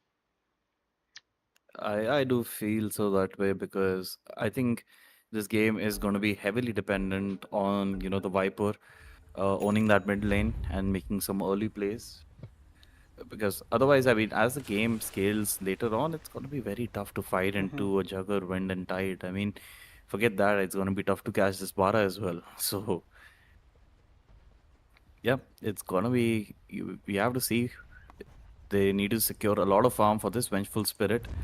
Get that Aghanims as soon as possible. She gets that super good buff and level spike at the 24-25 minute mark. That's usually when a Vengeful is hitting the Aghanims timing. And both teams are smoked up. They're heading in the same direction. There is going to be some fight. right now, and they spot each other. Put all of the spells on that Bara. He's gonna tank them, go away. Power shot, stroke of fate hits. They put down the tomb. Squeezy. He goes with the first spell. Not able to kill anyone. Everyone is super low HP. Porthos throws that blood grenade, and the power shot finishes off. The Slardar almost finished off that Vengeful as well. It could have gone worse, but tied. He wants more. Viper, I think he wanted to try to snipe that rune, but he couldn't.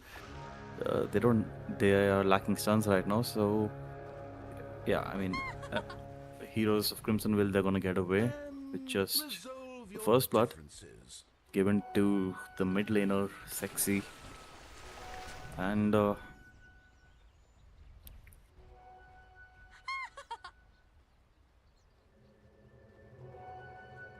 so it's pretty standard lanes. The Juggernaut is gonna go with the Grimstroke in the bottom lane.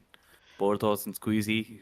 I mean, I think they feel like a power couple. I always see them in the same lane, irrespective of the Yeah, I heroes they mean pick. they have had that, they made sure that I mean they have a good connect. I mean they good sync between them, and they have been playing together throughout this tournament. After first couple of games, when Squeezy tried to play off lane, tried to adjust his role for his team, but it did not work out, and then he said, "Okay, I'll going to play carry only. That's what I am." But again, another strong lane for this Juggernaut. Grimstroke and Jugger combo is always really, really strong, with that stun and everything coming up. So it would be good to see how this lane goes out for them, because both of these players, heroes, are tanky. Slardar and Undying. Tanky heroes against them. And similarly, I mean, in the lane, Venge and Disruptor, they're going against a Tide, and they might be able to get a kill on the Tide. They're doing quite a bit of damage. Bara not able to land a single bash. I Oh, feel like I'm playing Draco! that Spirit Breaker, but yeah. But Draco stepped back. I don't know why he stepped back. He was running away pretty fine. I But mean, I think he was trying to get that Anchor Smash out because he felt like the Magic Missile is going to be off CD soon and he's going to die. Maybe get the Anchor Smash off, get some damage resistance, but it didn't work out. Yep, it did not. I think Disruptor was eagerly hoping to become level 2 before the Tide TP'd, and so he could just glimpse him back to the base, but it didn't happen.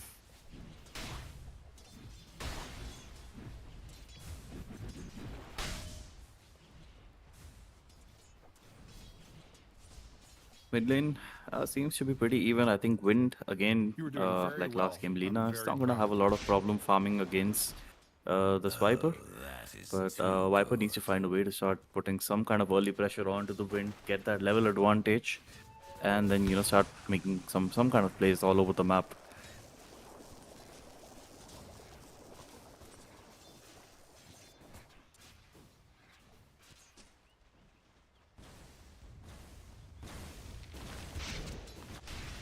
Bottom lane, they're trying to dive the tower, but the bash comes out from the starter. A lot of healing ward. Squeezy is trying to micro the healing ward, but it's not gonna be enough with the tomb in place as well. And Porthos is also gonna go down. Good kills from the side of Crimson Vale. The healing ward still survives. Squeezy, I think he was just trying his best to micro that healing ward as much as possible. So in top And lane, Breaker died as well. So now, did you see that timing on that? Can you zoom in a bit? It's zoomed out. So yep. And the Inkspell goes in. Chuck goes with the Blade Fury, and I think Slardar is gonna die now, but he has a stun.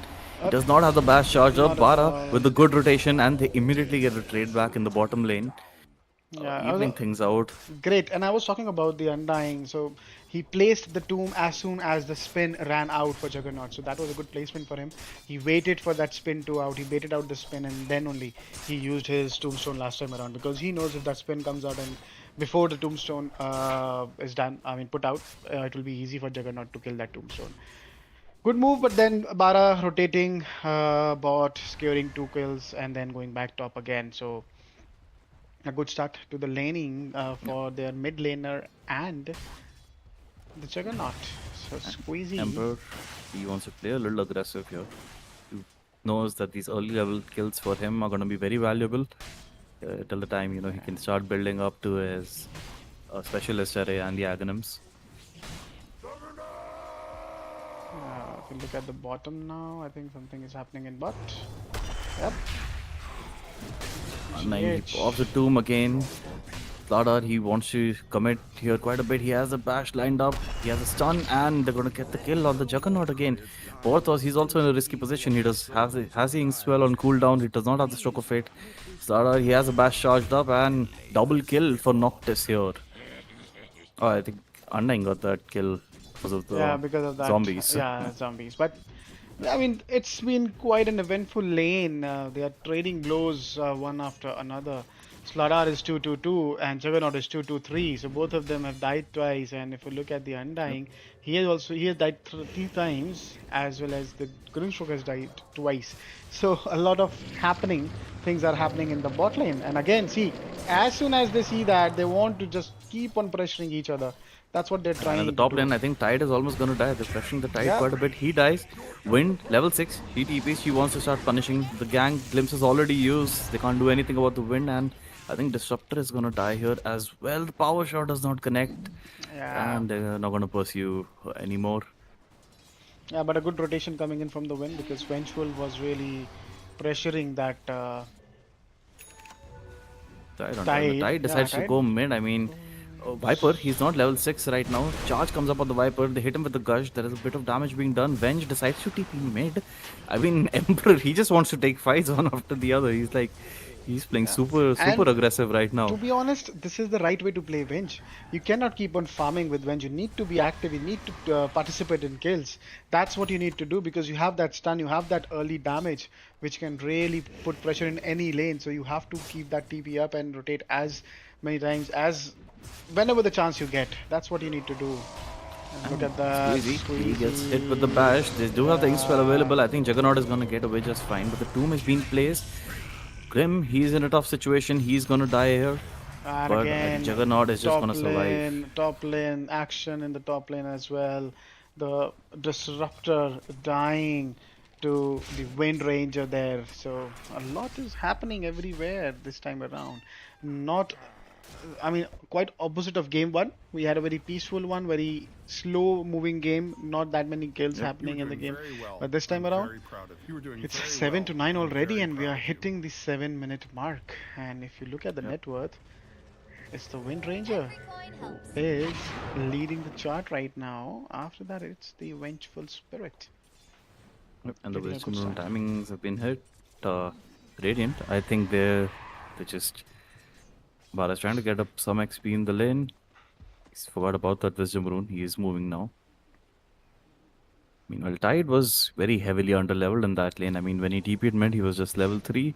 He was able to gain back some XP with the Wind Ranger constantly, staying top. And she also did not lose out on much. In fact, she gained because of the 2 kills she was able to get in the top lane. Meanwhile, down bottom, I think the Slardar is having a pretty good lane. He's going to have a pretty early blink timing. He's already he has 700 gold lined up for him. Yep. Just a little more and he could invest in that early blink. Look at the And in the Juggernaut. top lane, they are able to kill the Tide again. Grim tried to gate, but it was too late. And I think they're going to get the Grim as well. He puts his Phantom Embrace onto the Venge, Back up but on the they Venge. have the swap and he's going to go down as well. Yeah, Tide is not having a good lane at all. He's been dying back and forth. So And the bottom lane again, they're diving tower on Squeezy. He's gonna die, but Wind immediately TV's bottom. There is a tomb. She needs to be a little careful. Gets hit with the stun. Bash with the deep damage is there. He has a corrosive haze as well. I think GH might be able to finish her off. absolutely. There are fights everywhere. I mean, I expected Viper to play aggro, but other than Viper, everyone is playing super aggressive on this map. There are constant fights. Disruptor pops a static storm. They might be able to kill the Spirit Breaker. And Grim tried to save him, but he is going to lose his life as well. Tide still level 5. He does not have the Ravish to work with. Stroke of Fate connecting on the Vengeful Spirit. Venge still has that swap to work with. They need to be a little careful. And Viper, he's got chill. Yeah, he's chilling in the mid lane. He doesn't I mean, care. quite opposite of the last game. Last game he had to move around because he was not having a good lane in the mid. But this time around he's just enjoying. He's doing nothing but enjoy. That's what he's doing right now.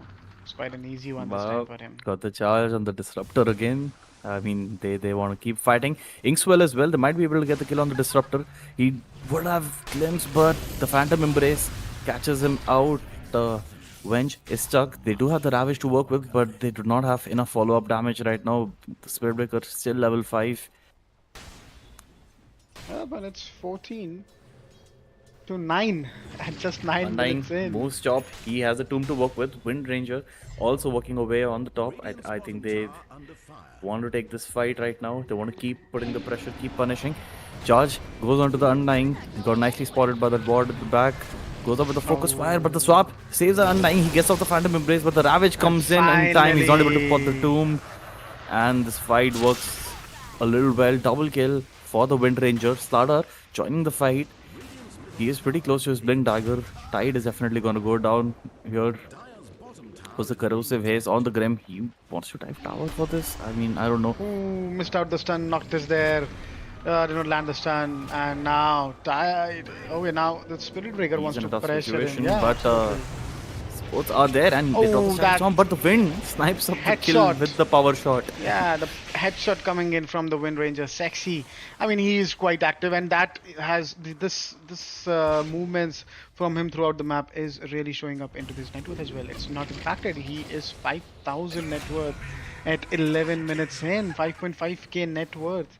So he's enjoying these rotations. He's enjoying these kills because every time he's rotating, he is getting a kill. And we have 28 kills at 11 minutes mark in this game. I mean, this both game teams has have been just juking it out since the game started. Yeah, they're fighting each other back and forth. They're not holding off anything. They just want to respond because I feel their heroes are not. I mean, every hero is quite active early game. Jugger has damage, Vengeful has damage, Wind Ranger has damage. The only hero I have not seen in the fights a lot is the Viper, who has been chilling in the mid lane. But look at that win. And I mean, 8-1 and Viper, 0. he is planning to get a Blade Mail right now. I mean, he almost has a Blade Mail. And that could be significant because of Slardar, he's about to have a decent blink timing as well. Viper can tank off that early damage. Slardar gets that perfect setup for his Bash of the Deep. But look at that diffusal blade on Sexy. So yep, and they're smoked again. This time they don't want to leave the Viper out of the fight. Goes on with the charge, focus fire on the Viper. He's going to go down, but that's a lot of heal coming through. The foes are Undying to pop the tomb, and Spirit Breaker got a little greedy. He wanted to hit the tomb, but the perfect glimpse back onto the Wind Ranger. Wind had that Illu rune to work with. She just survived. She runs away. She gets away very easily. Yes. A nice move there from the winner. Lucky power rune coming in clutch for this Wind Ranger. Now she sees the Vengeful and she wants to immediately they move top, like they don't want to get back. They just yeah, want to keep putting on they the saw pressure. the Vengeful there and they wanted to pressure her as well now. So Emperor reading that movement perfectly and moving out of the lane. Wind Ranger with that diffusal pick. A very surprising pick from him, and he's active with it as well. And on the other hand, if you see that top Juggernaut, lane, they are all moving again for the fight. Wench has a specialist array ready. Viper has TP'd as well. They have the static storm to play with. Okay. And the leash onto 2, Phantom Embrace onto 2, a double shackle, and she puts a focus fire. Undying, he's gonna go down. Ravage comes through. A lot of chaos in the fight. Slardar, he's on back of the Spirit Breaker. Wind barely surviving. There's a lot of damage. She might go down. Bara goes on the charge with Disruptor, making sure he cannot glimpse her. Chasing the wind with the stun. Is she gonna get? She gets away safely. Yeah, and that's a good so getaway. That's a good getaway for this Wind Ranger because she had a miracle streak on her 8-1 and 2. If that Vengeful managed to kill her, it could have been very, very, very, very good financially for that Emperor. But somehow, when Sexy manages to get away from there, and meantime, this whole time, look who's farming. It's Squeezy. He gets the space. He has his Maelstrom up, and he is almost equal to Vengeful, so he has recovered well. And I think if you give space to this guy, he will farm really fast. And if the Juggernaut has farm in this game, I don't think so you can control this guy. I don't think so you have any heroes to control him if he has the farm. So leaving the Jug alone, and it's a Grandmaster Jug as well, so You Yep, I think they cannot. spotted the disruptor here. Yeah. Disruptor places some good vision Yeah. wards. Able to see the movement. Making the best use of this Spirit Breaker, keeping the game so active. I mean, actively fighting here and there. So making sure that the Spirit Breaker is not idle, because Spirit Breaker needs level and he needs to move around the map. And if you're not fighting, then Spirit Breaker will be taking up one lane and keep on farming those creep waves, and that would only And result in bad farm distribution for your carry. And there is a So. smoke. There's a 4-man smoke. They do have the vision in the jungle to track the movements of that Wind Ranger and Spirit Oh, Breaker. Wind Ranger. Sorry, Emperor takes down Porthos in the top lane. Grimstroke goes down. He was trying to get away, but Porthos, he was pretty quick to it. So they have the vision on the Wind Ranger. They see her there. I think they're going to move towards the Wind Ranger. Stardar. He has the Blink Dagger to work with. I don't think they are going to go for that blind initiation. Oh, the smoke gets broken and they're able to see. Yep. But he I decided think they're going to back off, but Jugger, he's in a risky position. I don't think either of the teams are realizing the movements very clearly right now. And I think Slardar didn't want to jump on Breaker, but somehow he managed to plant a ward there, and he got spotted. So good fight avoided from the side of Emberfall. And but to be honest, this Emperor Vengeful Spirit is keeping up the farm. She is keeping up the farm to Wind Ranger. She's not falling off this early. Although I know she falls off later in the game, but we have seen Vengefuls in this tournament. They are not able to farm in the early game, but for Emperor, it's a different case altogether. He is farming pretty good.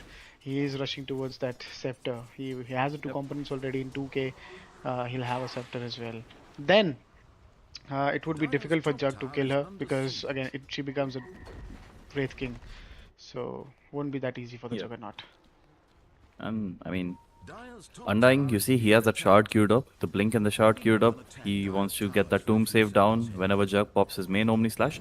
In the top lane, they were trying to go on Emperor, but a lot of TPs come in. Radiant, they have to back out. 2 heroes on top of Grim. Grim is going to lose his life. Yeah, Porthos goes down again in the top lane. So, I mean, I feel that he tanked this gank, which is good for his team. He was able to, gank them, and all 5 of them came top. So now Emberfall knows. And the Undying ult is down. So yeah, I mean, so a good tank coming in from Porthos. Yeah, and Porthos, a very good, spot, and he tanked this gank easily. So good move for him. Now I think finally they'll try to pressure this tower and they'll take it down as well, unless Emberfall has different plans. Yeah, the Juggernaut takes down the bot tower. Sorry, the Wind Ranger takes down the mid tower. Oh, and they get the charge on the Undying. They might be able to kill him because she's there. Anchor smash damage and no ulti there on Undying, and yeah, look at that, 2 towers in one single minute. Mid tower taken by Lina and bot tower taken up by Chuck. So not a good trade for Crimson. She's already close to her BKB. She does not want to get bothered by the disruptor. Crimson Vale really did not had a very good trade. They just took down the top tower and lost the other 2. Yep. It's going to be interesting. So the disruptor, he's choosing to go for an Aether Lens, and Juggernaut, he is a little bit aggressive here. Crimson Vale, they don't have the vision here. Jugger is quietly trying to farm these stacks. Is he going to get spotted by the Slardar? I don't know. I think Slardar finally sees him. No. Does he not see him? Oh no, he's pinging now. Yeah, he's pinging now. He sees him. I think he saw the healing ward. Yeah, she dies for no reason. I think Squeezy, he is going to die there. The bash is going to come through. Healing ward is definitely not available. And Emperor secures the kill for himself, and his Aghanim Scepter is finally complete. So this Venge, he's going to start getting a little more active. I mean, she's already been playing very active. But I think now they're going to start taking a little more aggressive fights. Yep. And becomes a little scary for Emberfall as well. So this Spirit Breaker, he has the drums of endurance with the phase boots ready on him.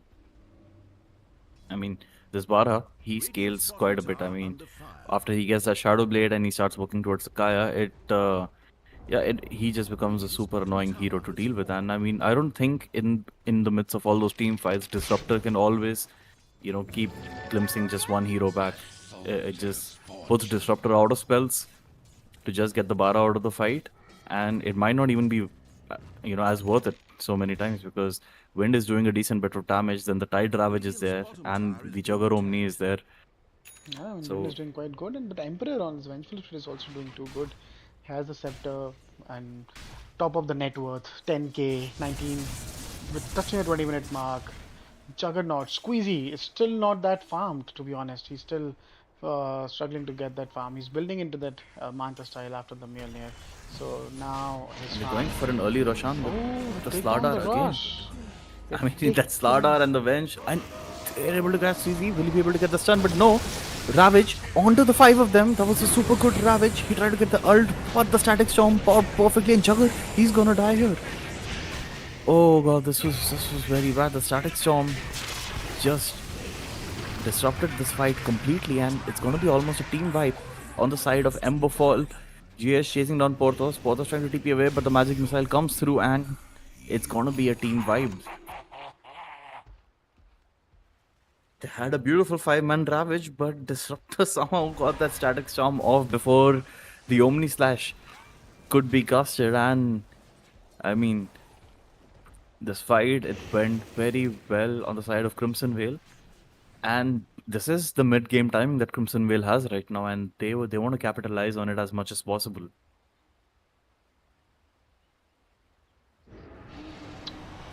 Absolutely. A good fight for Crimson Veil gives them a 3k net worth advantage. And look at that Viper.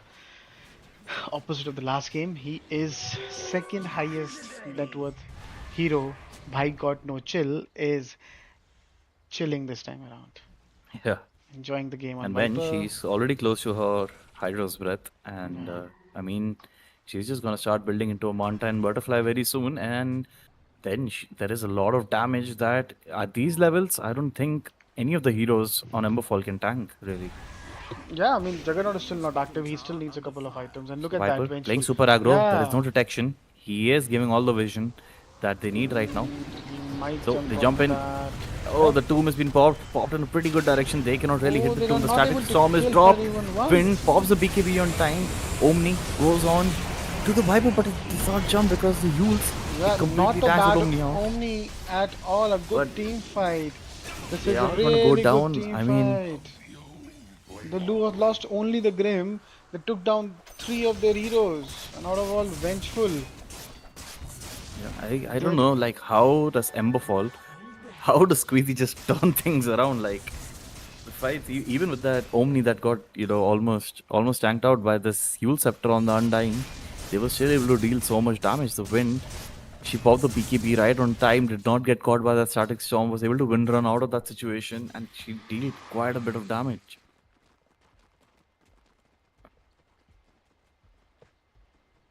Yeah. And the game stabilizes yet again with that team fight win. But I feel as soon as you go even more and more late game, I think Jagga will get stronger and it will be easy for him to kill this Vengeful twice with his scepter as well. So Crimson Will needs to get a move on, and they need to really start pressuring I the mean, map quickly. They had the ages, they lost it though, but they really need to do that now. and Jugger, he's not planning to go for the traditional Omni build. He's planning to go for a proper man fight build. He's got the Manta on the courier. He's trying to build a Basher and then maybe into a Skadi probably, or a Butterfly.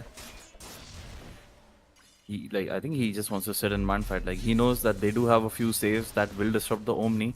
You have the Venge Swap is there, the Undying Tomb save is there. They do have the Yule Scepter as well. So why not just stand and fight?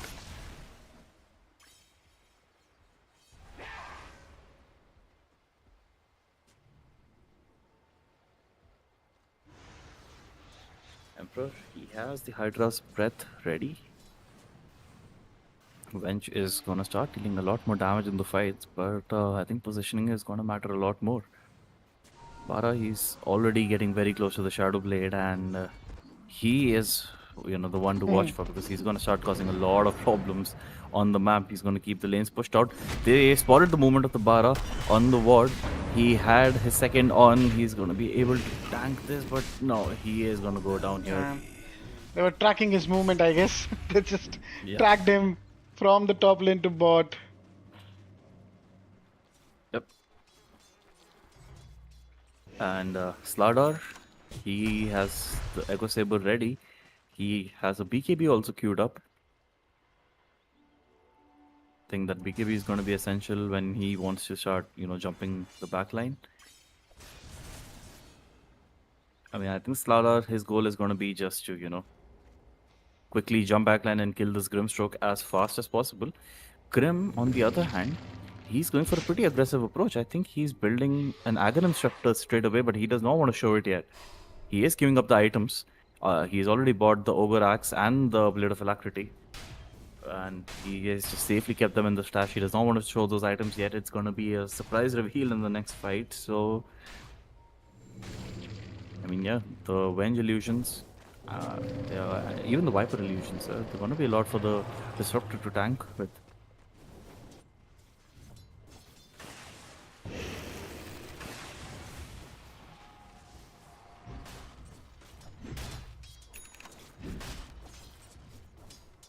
So the game is settling again. I think they want to move towards the Tormentor right now. I think this Grim, if he shows in the lane, he might get caught, and he showed with the Stroke of Fate. They know the Grim is here. They are moving. Sadly, they're all going in the wrong direction. Noctis might be able to spot out the Grim. They have the scans available, but neither of the teams are using the scans. And, I mean... Too much zoom out, No. Mr. Kyan. You need to zoom in a bit, man. You just go way too back sometimes. Yeah, just... But yeah, it's fine. Okay, so Noctis. And I think Windranger used her ult somewhere, and yeah, Disruptor is dead, but Wind goes down with it. Omni Here onto the comes- 2. It's a lot of damage Jagger has already done. He's able to get the Viper and the Slardar in one Yeah. Omni slash. And they're all on top of the Undying. He uses a spin to hit the tomb. He's gonna get the tomb down, but Undying pops his ult. Venge doing a decent bit of damage here, but she's gonna go down as well. Undying it? still tanking through. There is, I mean, he is getting pretty fat. He has 20 Look at stolen strength, and he's that. about to kill the Juggernaut. Oh, finally. But in the end, he The goes way- down. Yeah, it's a team vibe. Juggernaut. I think it was the Vengeful Spirit's illusion after the death that really costed Juggernaut his death. But Juggernaut played superbly there. Squeezy did absolutely great. Both of the carries, Vengeful and Emperor and Squeezy, both of them are at the top of the net worth and doing the right things. But Windranger in that team fight, she never got to pop her BKB. She just died after killing that disruptor. She was way too passive. I mean, she's way too defensive in using that BKB, to be honest. So, yeah, not a good move there. But nevertheless, we did see a team wipe coming on the side of Crimson Vale. So Emberfall doing. I want good to take your in that team prediction. So, fight. who do you think is going to be winning this game? I still feel it's Emberfall. They're doing really good, and as soon as the Jugger gets even more stronger and stronger, I think he would. That was almost best the Tormentor. He would Super be does the able win. to take down that the Vengeful easily. Even the Vengeful, not even just Vengeful, everyone in this game. So Jugger, he is building into that butterfly, and he has an abyssal. He has a skull basher already, and once he gets that butterfly along with that scepter, so that's what I'm saying. As soon as the items keeps on going for them, it will become easier and easier. I think I'm also going to prefer Emberfall, but I think less about the team fights. I think more about the Spirit Breaker. I just think, I mean, this hero, it should be on the ban list in general. He just becomes, it is a super griefing hero, I feel. But at the same time, I mean, this hero, he has so much impact in the team fights. He keeps disrupting the team fights. You have to build a Linkins if you want to actually start dealing with him, because there's not much you can do, right? The bash, they go through the BKB, his ult goes through the BKB, and I mean, he is a super annoying hero to deal with in the midst of already other heroes that are dealing so much damage with the Wind and the Juggernaut coming in. Both are farmed pretty well now. Guys, I would like to mention that Grim has a scepter. Oh, we have So Subversion with us, a surprise entry into the casting team, and he just straight away comes and tells us, "You guys are not watching the items. Yep. Grim No, has no, a I scepter." No. I think you just wanted before the falls. Yeah, so welcome to the stream, Subversion. Welcome. So Grim, as I said, he was hiding the scepter. He had bought a few items, but he did not want to show it. So I mean, he had them locked away in his stash. But this is And a again, ballsy move coming in from Look Crimson with Vale. Roshan, the Yeah. Ravage. They have the Ravage to play with. I think But they have the they vision know it's that been spotted in the board. Tide might jump They in. know they Slardar know- is immediately going to blink in. Yep. I mean, I think. at this And point, there you go. Slardar The should go. blink is cancelled.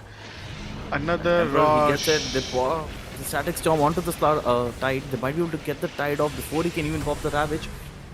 And Slardar, he's on top of the Grimstroke. Grimstroke, he is going to die here as well. Emberfall needs to back away now. Bench has that Roshan to work with. And I think that they spotted the Juggernaut as well in the bottom lane. Oh, and yeah, but And that goes Squeezy, out. he was able to TP out. he saw that movement already happening. But another good rush steal coming in from the side of Crimson Vale there. They needed that after the loss in the last team fight.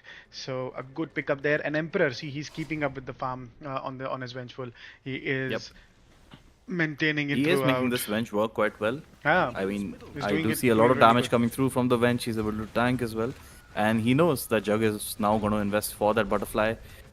And in the top lane, Wind was a little aggressive with Slardar. He's able to get the bash on and Wind just dies.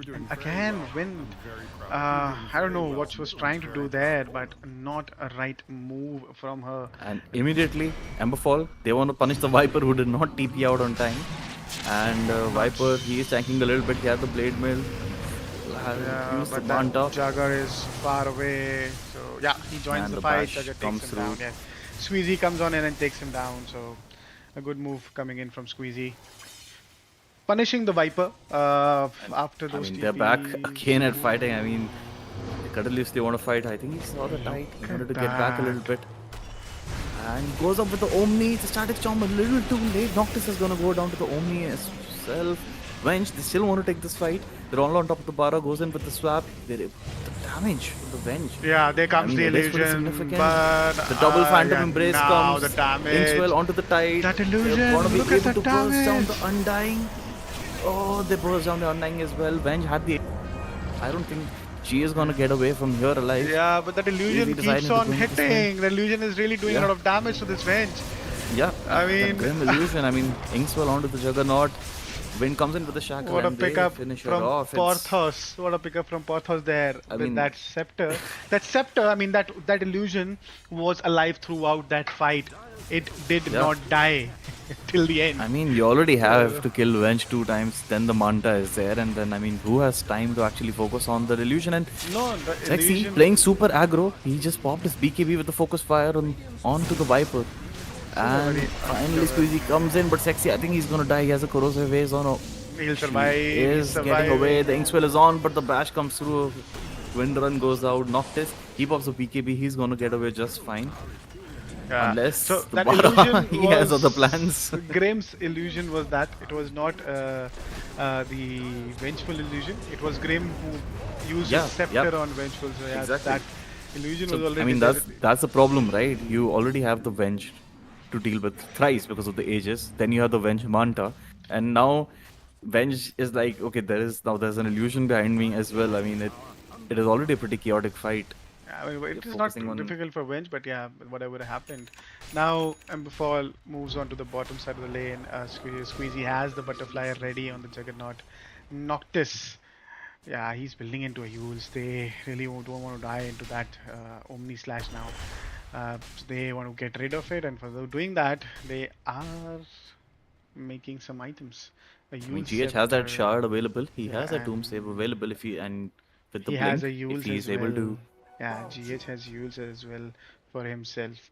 So, and if I look at the Style. Disruptor is going straight into the Aghanims. Blink, he has a blink and Ether Lens. Now he wants to build an Aghanims. So Yeah. I mean, Just I to think report Disruptor at this point. everyone that the semi-final number 2, which is Vanguard versus Kingsguard, both Guardians are now equal. They are 1-1. The series is break even. We are going to game 3 in that series. So Oh, anyone nice. following that match, you should join. And I saw a lot of all chats coming in the last match. So third match is going to be exciting one. But with this one, Emberfall having a 3K net with advantage at 34 minutes in. So I feel Emberfall, as they have been playing very disciplined, they're not forcing any aggressive fights, any unnecessary fights. Yes, Wind died couple of times out of position, but apart from that, Squeezy have been Oh. controlling the team. And they get the Yules off on the Bara, but But he'll Shadow go away. Blade, and he's just gonna get away. I mean, Yeah, he has too many things to run away, you know. that bulldoze Yeah, status bulldoze. resistance is just. Then he has Yep. the drums as well, so yeah, it's not easy to catch him. They would need Nullifier later in the game, but not now. And I think Sladar would be the one to build, but right now he's building into a use because he wants to survive that Juggernaut Omni Slash. And if you look at that, We see the Juggernaut, Viper. He's also trying to invest into a Lotus Orb. and Juggernaut, he's It's already there. I mean, 1,000 gold away from his scepter. So another good item coming up for him, enabling him more in the team fights, take care of those illusions from the Vengeful. But the Skull Basher pickup before the Butterfly, that was a clutch pick from Juggernaut. Yep. And he sensed the need and he just went for it. I mean, I think he just felt that there is too much being built and has already been built to, tank that Omni Slash. So might as well just stand and fight. And he's like, I'm just going to go get that Basher. Give Slardar a taste of his own medicine, perhaps. Yep, I think that's what he did. So, Slardar, he does have a 8-second BKB still available. And he has his Yules. I think his Yules is there. He just needs to buy another item. He has a gold for it. Viper Lotus, I think this could also be a pretty clutch thing because it does help you with that Phantom Embrace quite a bit with the Bara charge, and I mean mostly with that Omni Slash. All of the cores, they are making something to deal with that Omni Slash. Other than Venge, Venge is just trying to get that MKB as soon as possible to actually deal some substantial damage to the Juggernaut. And I think it's going to be a pretty slow game. Both teams are going to wait for the next Roshan fight. And most likely that's going to be the last. I think most likely that's going to be the last fight for the game. Wind has that shard. Put up a Crystallis as well.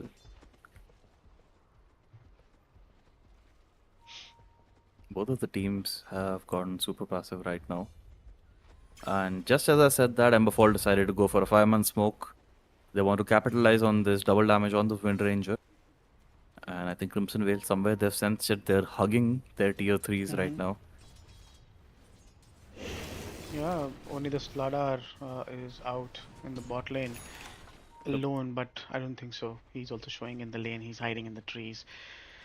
Yeah, Emberfall trying too hard. I think they're doing this, having this fight because they know Roche is going to come up soon. So they want to take a fight and then go for the Roche and then go for the final blow and hit the high ground. Okay, Vengeful is stepping up. They see the Just Venge. spot the Tide. Okay, Tide has the Venge. Aghanim's. The Aghanim's Gush. That is also Vengeful issue with the uses Venge. Shadow Blade straight She has the away. MKB ready. But she has the Shadow Blade as well, so yeah, she's farmed. Obviously, she has been matching the farm. She's keeping up with the Juggernaut throughout the game. They And I think both they will are. ping the Slardar. Or, okay, they just want to push the bottom lane. Yeah, but the Wind Ranger has fallen off after a great start. She is at the bottom of the course. So that's surprising for me because she was The leading Wind, the she charts. does not have any farming items as such right now. She did not go for the Maelstrom build, so she is going to struggle to, quickly clear the camps. But as soon as they saw the Juggernaut bottom, they Crimson Will, they quickly smoked up, got the skill of the Grimstroke. This could be big Slardar chasing for more. They were able to catch the Bara in the scan. Venge moving towards the Bara. They might not have the detection, and yeah, Bara is going to get away safely. Yeah, so they're waiting on the high ground now, and if I look at when she is finally building into some damage because she is lacking a lot of damage right now in the team fights. She's not able to kill Viper at all if she is even in a complete ulti focus fire. So Sexy now, although I think he should be focusing more on the supports, which is Yep. the disruptor and later Undying. And Wench finally Look at that. sees the Juggernaut. The See- static see storm the has been damage. dropped. Tide See- Ravage comes through finally, but yeah, the Wench There's is no- really lacking damage. no Nothing happened to the Wench. detection there, Jugger no going with the detection. swift slash, able to finish off the disruptor.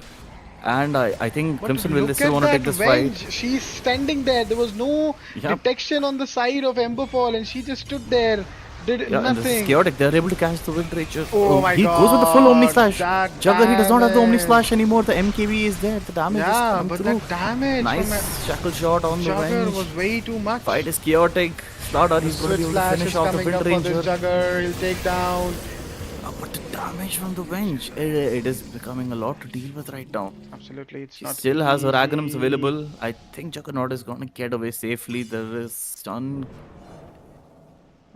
very It will soon, be but the great to vision see is going off again and again. How quick And- QZ reacts to that stun, but yeah, he gets away. I think he had no other choice in going other than going for that Omni Slash on Yeah. the Undying, and And so I he mean, decided to go for this it. is, I think, a free Roshan for Crimson Veil. Yeah, I mean, detection. There was no detection on them to kill that Vengeful, and that's how she survived and turned the fight around. So, a good looking fight for Emberfall just turned around and became a very good looking fight for Crimson Veil. So, and I think, yes, they will go for a region rune for Emperor there. So, and the but timing, they just missed out on spawned the out. timing. They're going up now again. For the To be Roshan. next. Tide, he is kind of ready there. He's trying to scout the Roshan. I think he's not aware that it takes 30 seconds for the Roshan to move, but it's okay. Emberfall, they're already geared up. They don't want to give this Roshan at any cost. They know that, Venge has a decent bit of damage right now.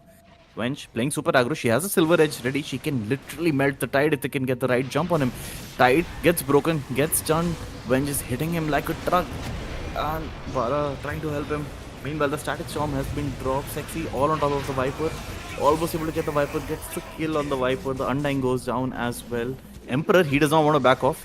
He is just fighting Yeah, with the but this is bash. not Comes good. in luckily from Squeezy.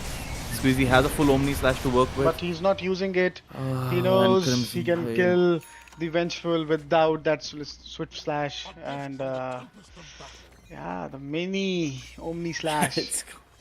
I mean, Back and forth. I mean, these people have been just fighting since this game absolutely. started. Crimson Veil won the it's last been fight. insane. We thought they have the advantage now, but then they throw away the advantage, going on that Tide. I don't know why. And then eventually they killed the Tide, but in return they lost all their cores. And now it's a rush for Emberfall, and I think this is the rush they really wanted to have. And they have Yep. it. And look at that, Abyssal is done on the Juggernaut as well. Juggernaut is so huge. He will eat his Aghanims and he will have another item soon. Now I think he can even stand and deliver, stand and just keep on right clicking any hero. It will be an easy one for him. Yep. And we can see Slaughter, he's choosing to go for the Hex. I think they are noticing the lack of disables right now. They really don't want this Wind or the Juggernaut to be free hitting in the midst Yeah, of the I team think fights. they are relying on the Vengeful and the Slaughter only. So, and the BKBs are making it really difficult because the Disruptor is really far away from his Scepter. So, Disruptor ult is not giving them good result. So, I think that's what they're going to do. And the Wind is choosing to go for the Aghanims. I mean, it's that Aghanims is not such a good item anymore ever since they changed the invis from the Wind Run. But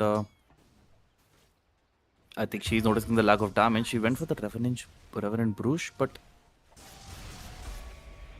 did the Wind Runner die to the Tormentor? Yeah, Juggernaut assist and Yeah, the damage. I mean, I think both the teams are Okay, taking their turns to be throw honest- a little bit, and be honest- Crimson will they want to capitalize on this. I do Immediately this- smoke up. I do this with my supports, but not with my mid laner. Squeezy did that to Wind Ranger. I mean, she left. I mean, he left that him stun from the start, alone. they know. And did they drop refresher shard at the Tormentor? Let me check. No, they did not. I don't think Okay, so. someone picked it up. Okay, They dropped so it they for got the them. scan. Porthos is definitely gonna go down here. Porthos Damage coming basically from the tanked this gank for his team because he did not wanted them to chase anyone else, so he just, he was just roaming there. But he does not have a buyback. Now looking at the buyback status, so on the side of Emberfall, it's only to their two cores, which is their mid laner Oh. and their safe lane. But on the side of Crimson Vale, only Viper has the buyback. Yep. So can you do a quick item showcase? Just do it from the this bottom one only. Yeah. So I think Slardar, yeah, he has the hex available now. That if he hexes this Juggernaut correctly, that could be a changer. But Jug still has the ages to work with. Viper has the Lotus Orb completed, I don't and think so they can burst this Jug easily. This Jug is too strong. He's too tanky. Actually, Dire should buy more Ghost Scepters. Like they are missing Yeah, Ghost Scepters. correct. They don't have. I mean, the Emberfall team is not making any nullifiers, so they should have more Ghost Scepters. They do have Yules, but I've seen them using these Yules aggressively in team fights. They're using it on their enemies instead of keeping it for themselves when Jug uses his ult or the Swift Slash. So that's yep. a bit And questionable. another thing to watch out for is that Tide has a refresher ravage available for this team fight. So I mean, if Tide is able to get a good jump before the disruptor places down that static storm, this might be the last fight for Crimson Vale. Totally agreed. And this Wind Ranger has the Revenant's Brooch, and as you mentioned, she is also DC'd now. Now, if you look Yeah. at the win probability, it's still 66% in favor of Emberfall. They have the 9k advantage as well, so rightly, I mean, uh, and the XP advantage is also there on the side of Emberfall. So, One thing Dire can do, they can swap in Jug into the mhm. static storm by smoking. Yes, Jug can't because counter that. yeah, Jag does not have anything else to counter. Jag is building into a Skadi. I was about to say it. Skadi is a good item for Juggernaut, and he is building into one now. and the G's are there. The game is going to resume now. Both teams very eager to fight right now. See, that's the problem with the Spirit Breaker, I mean, he's just going to keep disrupting the game entirely. He's pushing up the mid lane. It is super far pushed. Eventually, Crimson will have to back out from here. Yeah, there's another wave coming in, but they decided to take the tier 2, and I think yes. Now they'll go back and reset, and yeah, Rosh is And up. Spirit Breaker, he already has a Yasha and Kaya available on him, and he is also building into a Lotus. But So, still, the Viper, although the Viper had a great game, did not die much this time around. He's 9, 6, and 13, but I don't see that much impact coming from him. Do you guys feel the same? yeah, I mean, see, that's the thing. Viper, he's a super early game hero.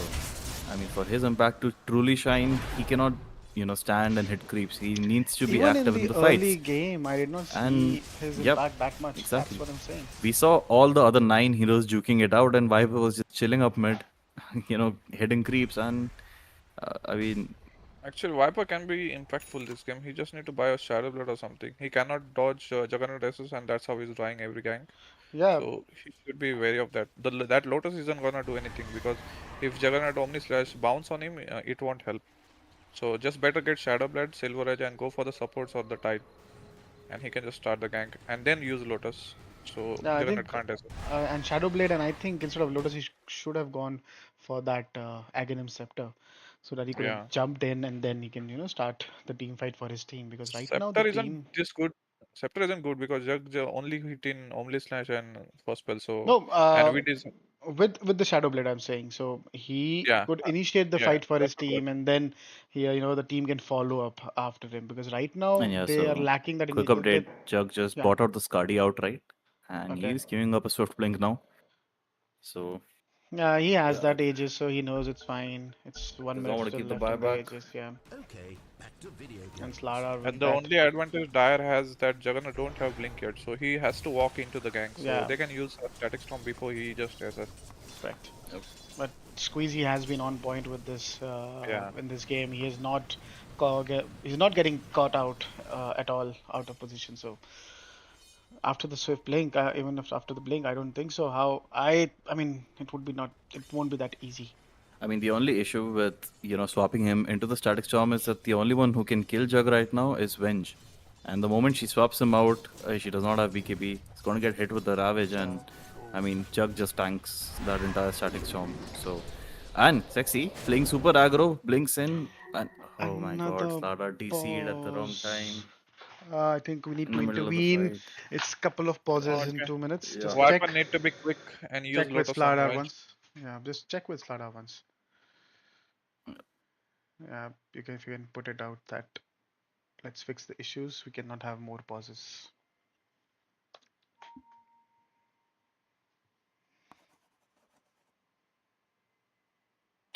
If Viper Lotus is Venge here, they might turn around. But yeah, this time they have the detection and yeah, he takes him down. Juggernaut. With only the swift slash, he took down the Vengeful. He still has that Omni Slash ready. And I'm not sure if he really wants to use it. In the last 2 fights, he has not used it, and he was able to clean out the team. They wanna lose the rack so much. They have Venge Illusion also. Yeah. I mean, Look at that range. the Static Storm, Venge Illusion. Static Storm still available. Viper has bought back.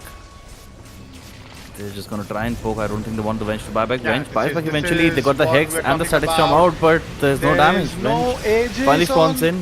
the The Juggernaut, and refresher he goes Ravage down. comes on. And, oh no. He does not have buyback. The was Jugger bad goes down, for and that is what Subversion was talking about exactly. The Juggernaut does not have any save from this particular spell of Disrupt, and he got caught out in that Static Storm, and he was not able to get out, and the buybacks came in clutch at that time, and Viper finally doing something in the team fight, and he was able to kill out the Juggernaut, no buyback and Jug, and now the game turns around. Here comes the Vengeful. She wants to take the mid racks now. She says, it's mine, it's our time to take the racks first.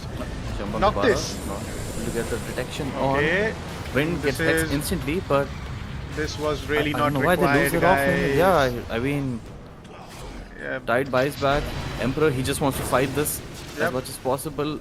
He has a silver edge ready. He's not using it. I think but he's trying to I save mean it. that was quite unnecessary. But yeah, Bara bought back and he's dead as well. So no buyback on the Bara. And Draco, he decides to Okay. try to punish Emperor, but Emperor, he has a silver edge. There is no detection. The tomb has been popped. Every Viper break goes. time. A break from Venge, and oh, they don't have detection. The Undying comes on with the clutch. Just, it's not going to be enough to kill that Tide. He is pretty tanky. Both the teams, I don't know mean- why the Slardar went there to get the kill Yeah, I on mean, they have the to.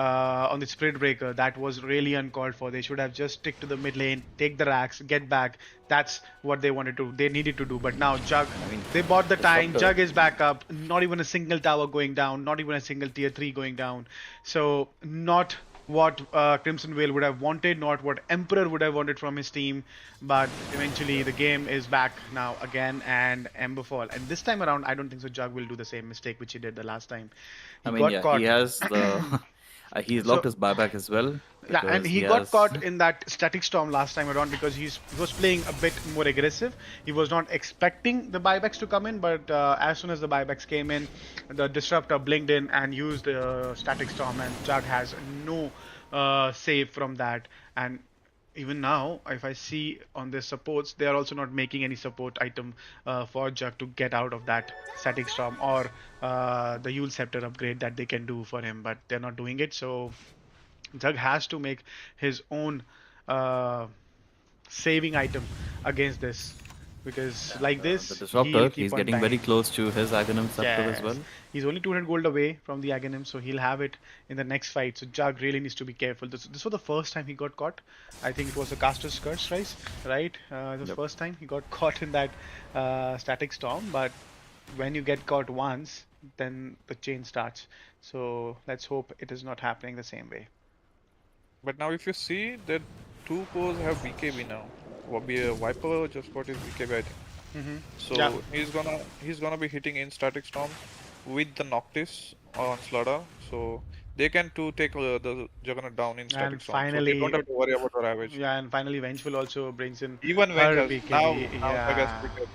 So Jug, I guess Jug needs a BKB or something to, save himself. I don't I know mean, if a BKB is the I right And think does Tide option. have the he's BKB? Does Tide have a BKB? No, no. Tide has no No. BKB. Tide It's does have a gem, only the Wind Ranger and who both the has the teams are BKB. smoked up. I think they're gonna Mid, be mid, spotting. smoke. They spot the Venge, This immediately is a close, good but they have the start. detection. The Here static comes storm comes in. the Not much static can be done, but the storm. Venge dies once. Illusion is still alive. A Look lot of at chaos that going on into Jugger. the fight. Look at Disruptor is Jug. super low, but the Omni goes onto the Viper. Viper, he tried the Manta dodge, but he What a fight had this to has get the full been. of it. So Sexy, he's able to kill off the Slardar in the back line. Undying, he's tanking quite a bit right now, but I think he's gonna go down as well. Vengeful now trying to take down the wave, trying to cut the waves. They know they don't have buybacks. If they don't cut these waves, it's over for them. And yeah, Vengeful Illusion will go down. This time around, so you looked at how well Squeezy played this fight. He did not show up. He let his team start the fight, and he let that Disruptor use the Static Storm first. It was the Scepter Static Storm, but as soon as that was done, then the Jugger had the free reign in the fight. He went on the Viper, then on Slardar, and then cleaned up the fight. And they're gonna go for the straight end. Absolutely, they don't have buybacks. I don't know don't how wanna they're wait. going to defend this. They only have a buyback on He's gonna try to Slardar. push out this game, but 70 seconds, it's gonna be It's almost really impossible. difficult. Slardar is not going to do it. This is really tough defense, and I think we are going to get our gets first leashed as well. finalist soon. And see, Sexy, he is controlling that Slardar. He's not letting him jump in, and Squeezy, he's just busy keeping.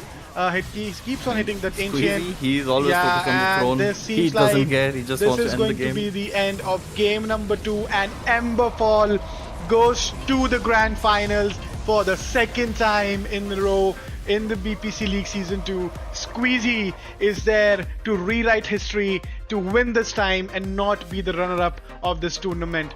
And the MVP of this match is Squeezy, rightly said and rightly picked. What a game, 48-48. Both the games, Emberfall was very methodical, very disciplined, did not overstretch their boundaries. I think once they did, once when Juggernaut was caught in that static storm, but when Crimson Whale had the advantage, they threw it away. They went to the bot tower, and Slardar died there, and all of a sudden their push and their move to take down the mid racks was completely over. And that's when I think the game was lost, because they did not had any buybacks. And the next fight, when Jug was up, he was careful with it, and it was all done. It was a great game, and Emberfall goes to the grand finals. And yeah, I mean, they will be waiting for an opponent either from the side of Kingsguard or Vanguard. The Guardians, they both are fighting it out in their game number 2. We will game number 3, so we will see another finalist in after an hour or so, because game 3 is going to be epic. Thank you so much, guys, for joining in the finals. We will be back at 4:30. That's the time for the grand finals, and we'll see you guys at 4:30 then. Thank you so much, and I think you will hear us in the other stream. We will be joining our co-casters and the co-analysts in the semi-final number 2, Kingsguard versus Vanguard. Let's go there, Kyan. Thank you so much for joining in, guys.